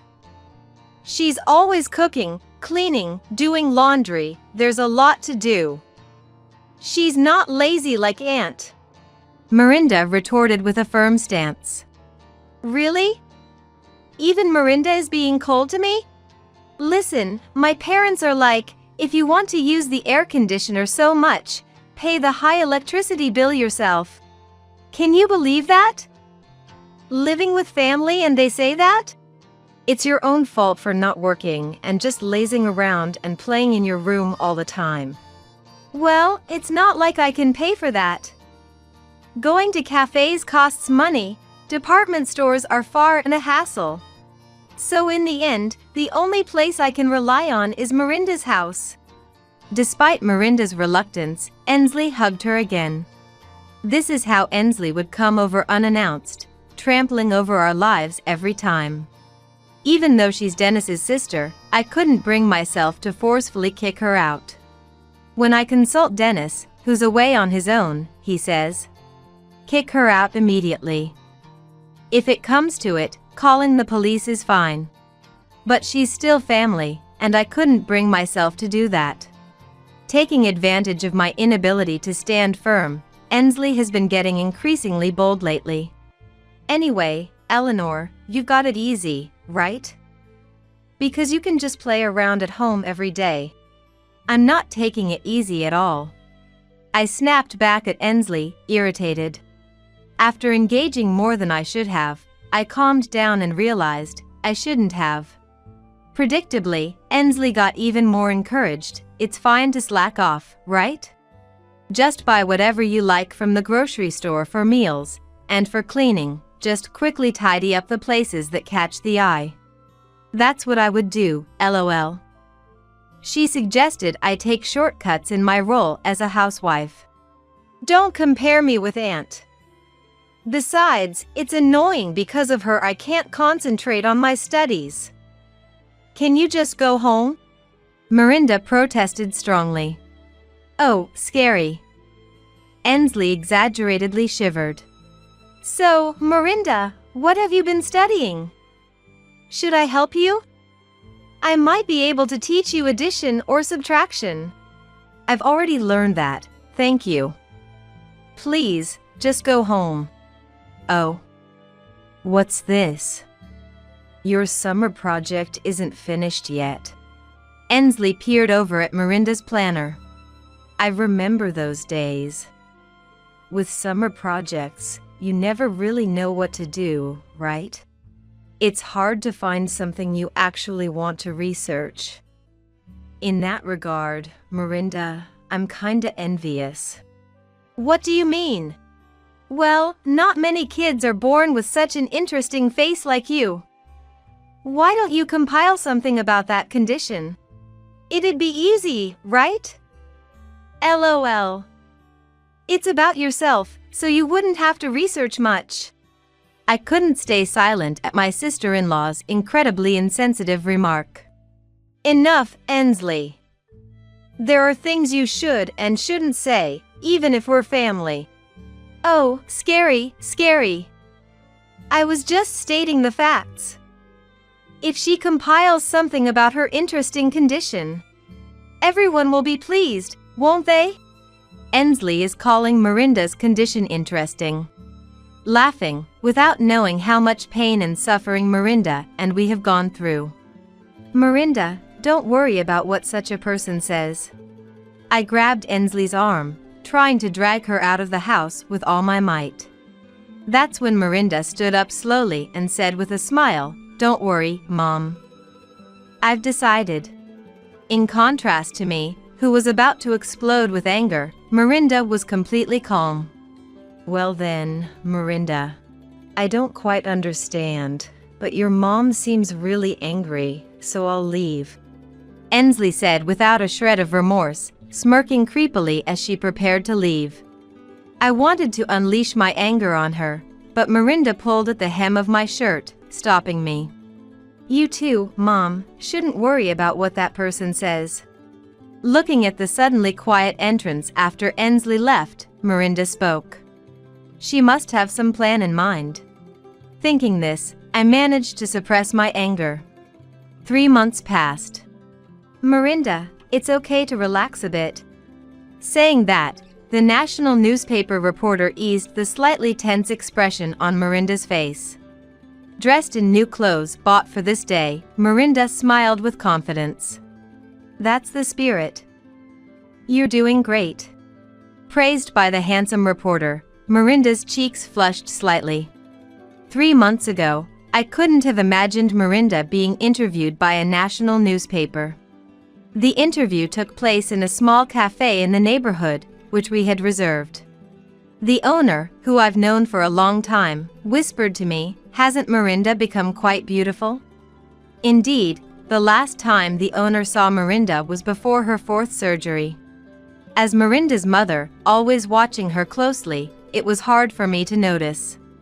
But acquaintances who saw her without a mask after a long time were often surprised. Miranda's treatment had progressed so much that her facial structure from her mouth to her nose was indistinguishable from other children's. Of course, some surgery scars remained, but they were hardly noticeable unless pointed out. Let's take one last photo. Smile. Prompted by the reporter, Miranda smiled broadly without her mask. 3 months ago, on the night Ensley left, Miranda declared to me, "I've decided on my summer project theme. I want everyone to know about me. I'll do what Aunt suggested." She didn't seem bothered by Ensley's words. In fact, she seemed more radiant than before. "Is that okay with you, Miranda?" I asked. Laughing a little, Miranda said, "Mom, you're always overprotective. I'm not the crybaby I used to be. This is something I've decided to do myself." Seeing my daughter so full of confidence, I felt reassured. "All right, then I won't stop you. Go ahead as you think is best, Miranda." "Okay, got it." From that day, Miranda began to confront her condition of cleft lip and palate again. Shortly after starting elementary school, she had been teased by classmates about the shape of her nose and mouth. Suffering in silence because she couldn't tell her parents. She compiled the numerous surgeries she underwent and the teasing into a booklet, including photos from those times. There's one photo that is particularly meaningful to me. It was taken the day Miranda first opened up to us about the mean things said at school. Although she protested, "No, don't take a picture," I took it anyway. "Why did you take a photo?" She protested tearfully, but I hugged her tightly. "Someday, we'll look back at this day and laugh, Miranda." At the time, Miranda couldn't understand and just cried out of frustration. Afterward, we discussed why people hold such prejudices. We concluded that prejudice stems from ignorance. Indeed, cleft lip and palate is a rare condition, affecting 1 in 1,000 people. But with ongoing treatment, one's appearance can become indistinguishable from others. We hoped that more people knowing about the condition and its treatment would reduce the instances of patients being viewed strangely. That became our family's unified wish. In advancing her summer project, Mirinda set up a special website and conducted a survey for children suffering from the same condition and their parents. This revealed that other families, like ours, were troubled and pained by prejudice. Good luck, Mirinda. You're very brave. If there's anything we can do, just let us know. I realized Mirinda had many supportive comrades suffering from the same condition. Mom, thank you for giving birth to me. Thank you for raising me. Because you supported me, I was able to get this far. Mirinda whispered, looking at the photo. The hard worker is you, I replied. Mirinda had undergone numerous surgeries since she was very young. Especially the fourth surgery, which involved transplanting bone from her pelvis to her upper jaw, was the most challenging, leaving her unable to walk on her own for a while, but she never complained. She is truly a strong child. Of course, I feel like hiding my face with a mask. But I've come to think that this unique aspect of mine could be considered cool. Mirinda said confidently. A month after summer vacation ended, Mirinda came home from school and said, "Look. My summer project was highly praised at school, and I was awarded this certificate." She showed me the certificate, breathless and sweaty from her excitement. My friend said I was cool. Mirinda happily shared her school experiences. A month after that, a newspaper company contacted us for an interview. I read the interview article. Mirinda, you're amazing. Mirinda's article was published in a national newspaper, catching the eye of Dennis, who was on a work assignment. He immediately video called us. If you were going to be published, you could have told me. I was just reading the newspaper when suddenly I see Mirinda's face all over it. And I spit out the coffee I was drinking from surprise. It wouldn't have been fun if I told you beforehand. I wanted to see your reaction without saying anything first. So, I fell for the surprise, huh? Dennis laughed heartily over the video call. Mirinda peeked out and said, "Are you happy to see your daughter's face after so long, Dad?" Well, yes. But, you really gathered courage to compile something about your condition, didn't you? Then, Mirinda's smile faded, and she answered seriously. I presented it because I wanted to reduce the number of people who, like Aunt, say hurtful things out of ignorance about diseases and disabilities. Ensley? Did she say something to you? We revealed the hurtful things Ensley had said to Mirinda during her summer visit. That girl. Dennis sighed, I'll give her a piece of my mind. The next day, we received a call from Mael. I read Mirinda's article. It's amazing, Mirinda. But I heard Ensley said terrible things? Dennis called me yesterday, and I was shocked. Luke is furious. He's been saying he won't forgive Ensley since yesterday. I'm worried his blood pressure might go up. But Ensley really is trouble. Mael said, promising to make Ensley apologize soon. A few days later, Ensley came to visit as promised. Are you there? If you are, come out already. She banged on the door so hard I worried it might break, not seeming like she came to apologize but rather irritated. When I went to answer, there stood Ensley, looking devilish. What are you doing on your own? She protested, not apologizing but complaining instead. I had no idea why Ensley was so angry. When I remained silent, thanks to your daughter stirring things up, I got yelled at by my parents and bro. Now I feel uncomfortable at home. How are you going to take responsibility? She demanded. Apparently, Ensley had been severely scolded by my in-laws and Dennis because of Mirinda's project. But I thought it was all Ensley's fault. Unable to hold back my anger at Ensley's lack of remorse, I exploded. Enough, Ensley. If you're not here to apologize, please leave. I finally let out the anger I had been holding back, even to Ensley, who kept repeating her arrogant attitude. For the first time, I openly protested, leaving Ensley momentarily taken aback. Whether you're my husband's sister or whoever, anyone who hurts my precious daughter is not family. Don't come to our house again. You're nothing but trouble. What? Getting angry all of a sudden? Silly.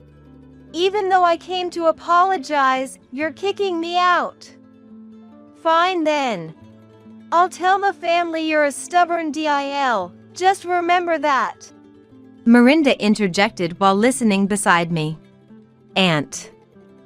I'm recording our conversation, so lying is useless. It'll be found out soon anyway, she said, admonishing Ensley like a child who won't listen. Oh well. I guess I'll forgive you just for today then. With those final words, Ensley left with a pale face. Ah, that feels so much better. Now in 5th grade, Miranda seems more mature than ever to me. She never used to complain, not because she didn't want to but because she didn't want to worry us. But now, it's different. Miranda isn't holding back tears anymore.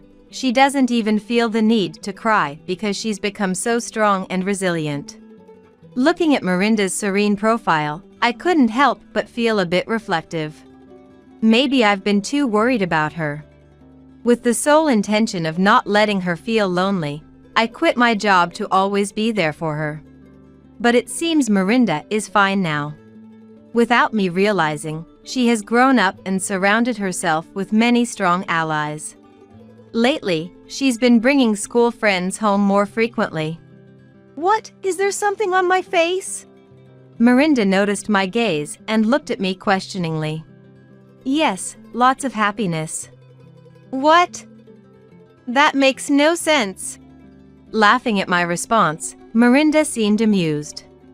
Feeling her growth, I decided to rejoin the workforce at an apparel company I had been invited to rejoin. Eleanor, I read the newspaper. Miranda did great, didn't she? Every time my coworkers mentioned it, I calmly responded, she probably doesn't think she did anything extraordinary. She just presented her life as it is. One evening, Miranda shared her future dreams with me. I want to become a doctor. To help children and families suffering from diseases and disabilities like mine. Facing myself through my summer project made me think that. And I've been thinking lately, there are people who can't run fast, those who struggle with studies. Tall people, short people. My condition is just another trait among those. Hearing her aspirations, I felt hopeful for her future. Oh, and by the way, a boy in my class told me he likes me. Miranda casually mentioned her dream and then shared this news. Reporting this to Dennis via video call, he panicked. What?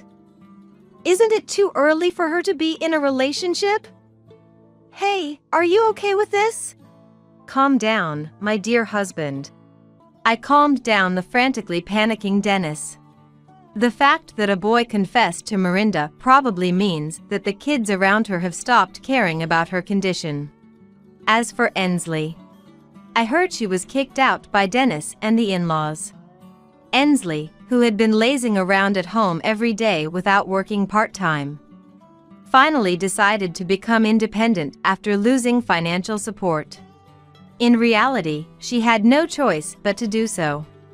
Now, she struggles with living alone in a small, old apartment, earning a little from part-time work. The wish Miranda had for her summer project, to reduce ignorant and hurtful comments about diseases and disabilities, is also my wish. Of course, 1 or 2 actions alone won't change the world. But that's exactly why we, who know the struggles and pain, must continue to spread the truth to the world. I vowed in my heart to continue watching over Miranda, ensuring her growth isn't hindered. Dennis has decided to return from his assignment. Dennis convinced his boss to allow him to work predominantly remotely. I won't let you two feel lonely again. he said. But then, you came back because you're worried Miranda might get a boyfriend, aren't you? That's not the case, Dennis awkwardly responded. Anyway, we're back to living happily and closely as a family of 3. A family that's always full of laughter, our pride and joy. Factory worker father? Breaking off the engagement. As soon as she said that, Edith, my mother-in-law, threw her coffee at my dad. Beside her, laughing, my father-in-law, John, made no move to stop Edith. Coffee stains quickly spread across the suit Dad had specially cleaned for this day. Fortunately, the coffee was lukewarm and there was no risk of a burn. I offered Dad a handkerchief in surprise, while Timothy frantically tried to clean his suit. While worrying about any injuries, Timothy scolded his parents, who just kept laughing. During this, Dad said nothing, simply stood up, pointed at them, and declared, "Then I'll just have to ruin your company." He said this in a voice I had never heard before, took my hand, and we left the house. Behind us, Timothy's shouts at his parents echoed, and soon he followed us. I'm terribly sorry. I'll make sure my parents apologize later. No need. It's over. We're cutting ties, he said somberly, patting Timothy on the shoulder. My name is Penelope, a 26-year-old office worker. My family has a bit of a unique situation. I grew up without a mom. She passed away when I was young, and Dad raised me single-handedly. Despite being busy as a factory manager, he never missed a school event. He'd often rush back to work after these events, but I've always respected him deeply for it. During college, I dated Timothy, who was 2 years my senior. He was gentle, sincere, and popular at university. Despite knowing it was a long shot, I confessed to him, and he accepted. However, Timothy had his worries, mainly about his parents. He spoke of them only in vague terms, never delving into details. It seemed there was some conflict with them, but I didn't press, though it troubled me. Still, Timothy himself was flawless, so our relationship continued. He lived alone since starting university, but occasionally visited his parents. He'd return exhausted, clearly stressed about them. He always put me first, making him my pride and joy. I had always wanted to introduce him to Dad, the man I respected and my beloved boyfriend. I wondered how they would react to each other. One day, while on a date, we unexpectedly bumped into Dad. "Oh, Dad. Aren't you supposed to be at work? What are you doing here?" "Ah, Penelope. Just returning from a client." "And who's this?" "Oh, this is Timothy. We're dating." Dad, not usually stern but with a somewhat fierce look, can be misunderstood. Timothy was very nervous meeting Dad for the first time. "Nice to meet you, I'm Timothy. I am fortunate to be dating Penelope." Timothy greeted Dad quickly in a tense manner. Dad warmly accepted him, chatting and laughing with him. "So, you're Penelope's boyfriend. Don't be so nervous. Take good care of her." "Yes, I will. Thank you." As they continued talking, Timothy's nervousness faded, and they got along well. I was relieved to see the 2 most important men in my life getting along. I had worried about Dad's reaction, but he had to return to work. So we parted ways. After Dad left, I turned to Timothy, who seemed to be in a daze. When I asked what was wrong, he suddenly became excited. "That was really your dad, right?" I was puzzled by his unexpected words, but since it was the truth, I answered without hesitation. "Yes, that was my dad." "Is there something wrong with that?" "Right, that makes sense, that was him, huh?" He crossed his arms and seemed lost in thought for a while. Curious, I decided to ask him what was on his mind. "What are you thinking about so hard? Did you not like him?" No way, that's not it. I do like him, but, well. His hesitant reply was all I got, and any further questions were evaded. I became anxious as he wouldn't tell me the reason. I wondered if, despite his words, he actually found it hard to get along with my dad. And so, I began to worry unnecessarily. A few days later, Timothy called me out, saying he had something important to talk about. Maybe because of the recent meeting with my dad, I felt unusually nervous as I went to our meeting spot. When I arrived at the cafe, he was already there. Through the glass, I could see him looking downcast. This deepened my anxiety, but I decided to act cheerfully anyway. As I entered the cafe and approached him slowly, I said, "Timothy, sorry, did you wait long?" I crept up behind him and spoke, tapping his shoulder, which startled him. "Penelope, you scared me." Startled, he caught his breath as he saw me. And I was surprised to see how much I had startled him. He had been that deep in thought. Sitting opposite the still gloomy him, I placed our order. His continued gloom only increased my anxiety. Desperate to hear what was on his mind, I spoke to him. "Hey, Timothy. What's bothering you so much? Didn't you like my dad?" When I asked, Timothy looked up and immediately denied it. No, not at all. I actually respect your dad. That's why my. He stopped mid-sentence and looked down again, causing me to sigh. Realizing I had no choice but to press for an answer, I asked directly. "If you have a problem, I want to know. What's troubling you?" He took a deep breath as if making up his mind, then began to share. I have something to tell you about my parents. It's a long story, but I need you to hear it all. The story he shared was shocking. According to him, his parents lacked grace and only judged people by their education and jobs. He had suffered a lot because of them, as they habitually interfered with his life. Whenever he introduced a girlfriend, they would criticize her and drive her away. The women would leave, often in tears, breaking up with him.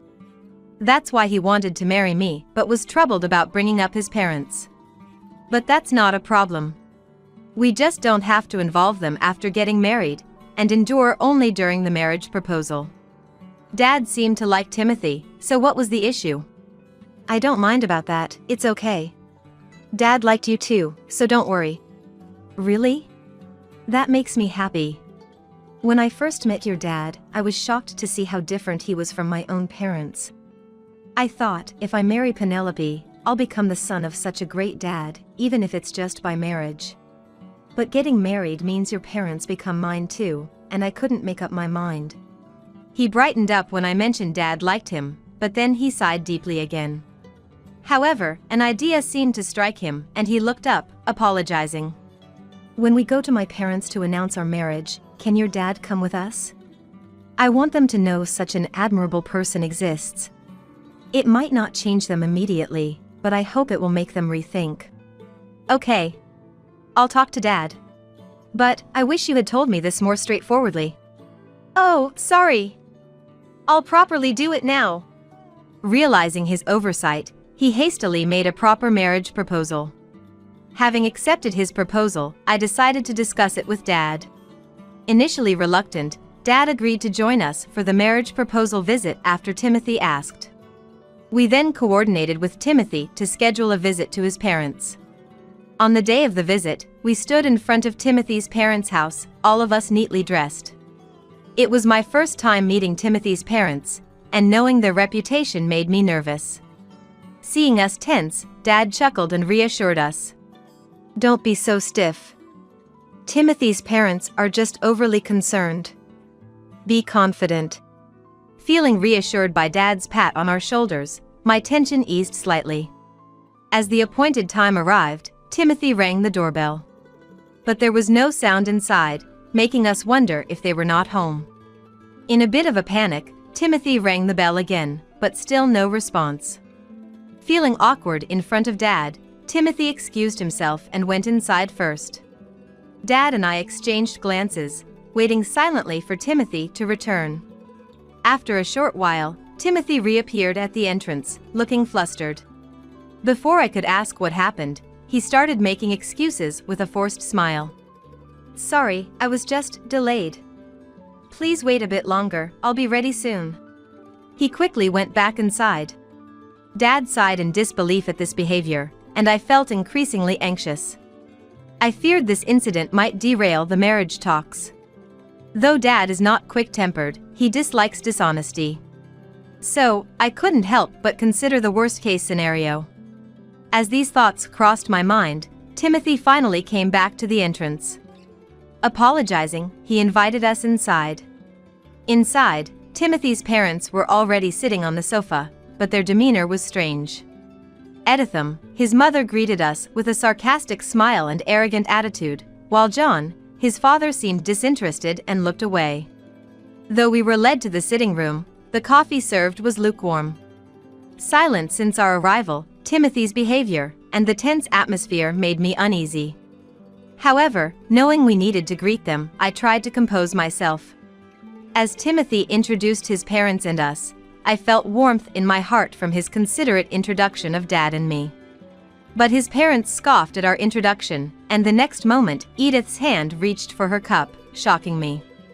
Factory worker father? Breaking off the engagement. As soon as she said that, Edith threw her coffee at Dad. Beside her, laughing, John made no move to stop Edith. Coffee stains quickly spread across the suit he had specially cleaned for this day. Fortunately, the coffee was lukewarm, and there was no risk of a burn. I offered Dad a handkerchief in surprise, while Timothy frantically tried to clean Dad's suit. While worrying about injuries, Timothy scolded his parents, who just kept laughing. During this, Dad said nothing, simply stood up, pointed at them, and declared, "Then I'll just have to ruin your company."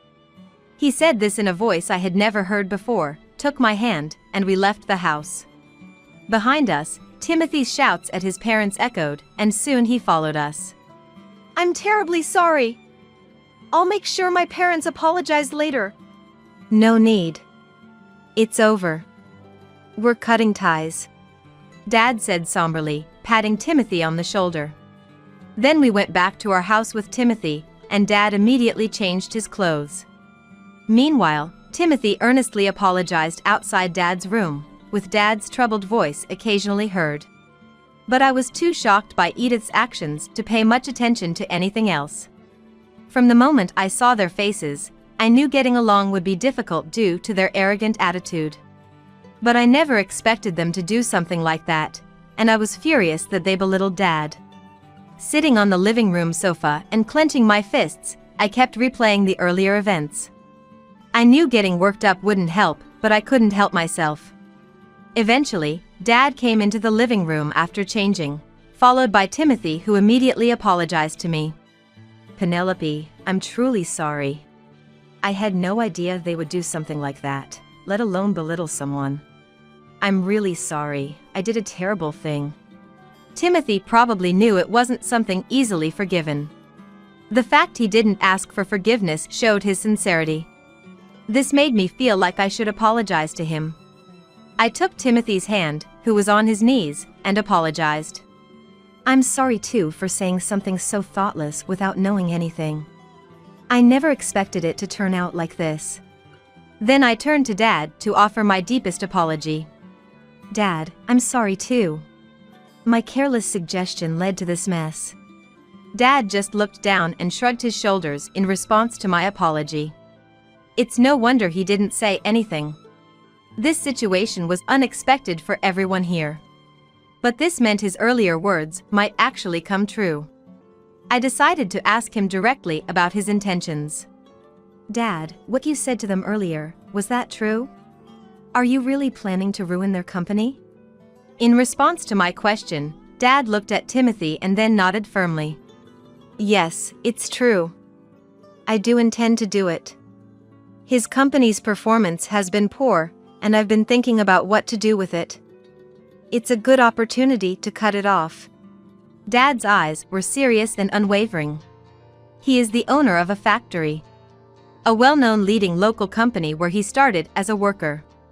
He first worked as a worker at this factory. He gave up his dream of becoming a painter after Mom passed away to raise me alone. Working tirelessly in the factory, his hard work was recognized, and he climbed the ranks. Eventually, he was favored by the previous president and promoted repeatedly.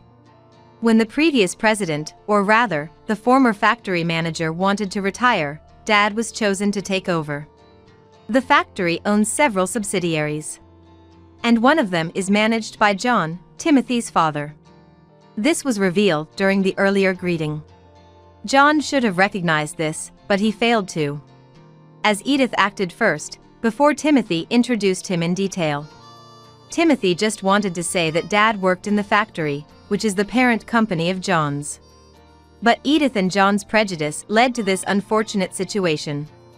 If they had listened properly, this might not have happened. Dad said John's company seemed to be mismanaged. This could potentially affect Dad's factory, so he had been considering what action to take.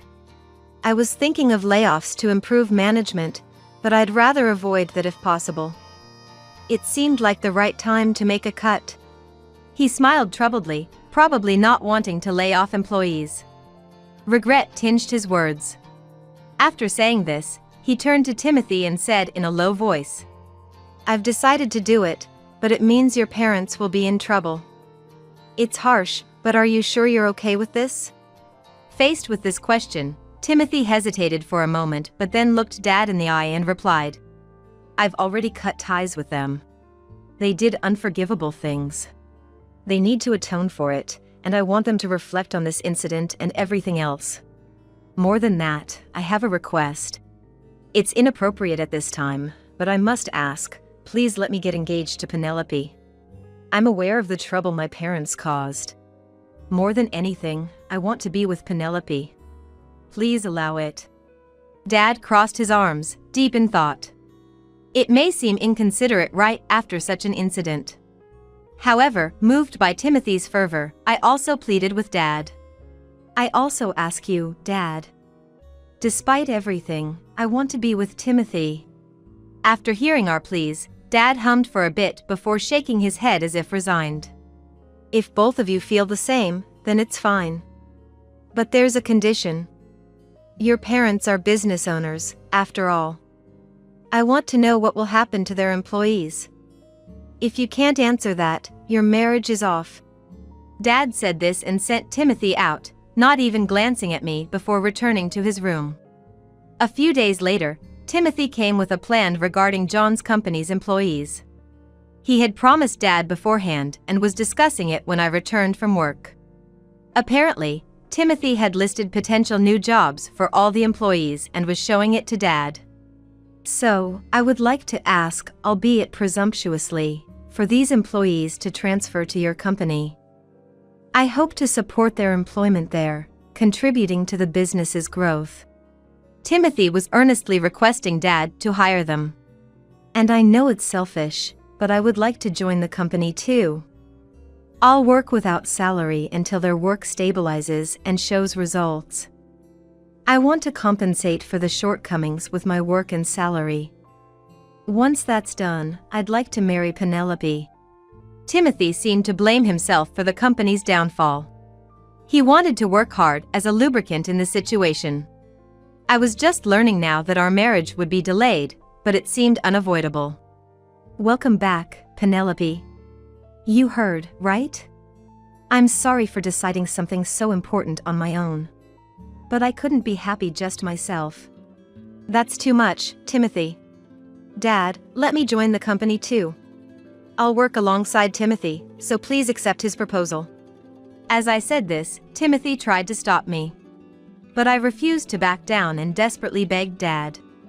While we were doing this, Dad remained silent. But after our repeated pleas, he finally unfolded his arms and quietly nodded. Meanwhile, Timothy's parents hadn't apologized yet. Dad had been waiting these past days, but that was coming to an end. "Time's up," he muttered, beginning preparations to take over John's company. Time passed, and John's company finally collapsed. Then, Timothy received a furious call from his parents, and the three of us were summoned to their house.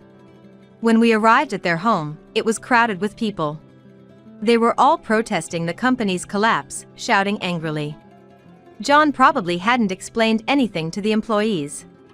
By calling us there, it seemed they intended to shift their own blunders onto us. As soon as they spotted us, they began pointing and accusing. "Look there! They're the cause of everything, not me. They destroyed the company, not me. It's true. Especially that woman, she seduced our son and ingratiated herself with his father. We're the victims here. So stop making such a fuss. As Timothy's parents ranted, trying to deflect from themselves. Although he got angry with his parents saying whatever they want, he was trying to soothe the protesting crowd. Please wait, everyone. Yes, my father's company collapsed, but it's because of those two. And I've arranged job placements for all of you. Please hear me out. The crowd gradually quieted down, and they began listening to us. Timothy read out each person's name, informing them of their next job. The former employees, who realized that they won't get laid off, seemed relieved. After announcing everyone's new positions, Timothy's parents started causing a scene. Hey, Timothy. What about us? Why ignore us? Tell us our job placements. If you do, we'll forgive that man and even approve your marriage to that woman. Ignoring their wailing, Timothy began explaining the circumstances of the company's downfall. The former employees, who realized that they won't be laid off, seemed relieved. Which is why I'm truly sorry for the trouble. Thanks to our generous president, your jobs are saved. Please, let's start anew without anger. Turning to Dad, Timothy gave an expression of gratitude. We've caused so much trouble. Thank you for indulging our selfishness. I promise to work diligently. The former employees, moved by Timothy's actions, also appreciate Dad. Amidst this, his parents were the only ones dissenting. Don't be fooled. That man destroyed the company, and she instigated it. Face reality. You've lost your jobs because of them, right? Just because they've helped you now doesn't mean you should lose sight of the truth.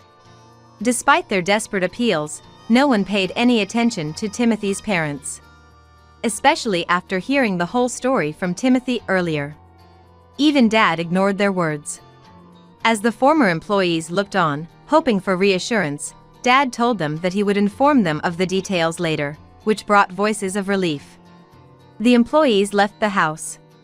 Once everyone was gone and it became quiet, Timothy's parents started complaining about how they couldn't live anymore.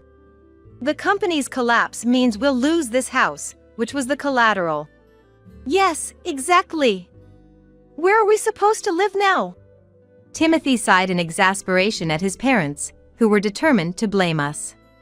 It's obviously your own fault. Maybe it's time you learned a bit of self-reflection. He rebuked them, but it seemed they had no intention of listening. Unable to bear it anymore, I finally burst out in anger. After all the trouble you've caused Timothy, getting carried away because you were business owners. Isn't this all because you only cared about titles?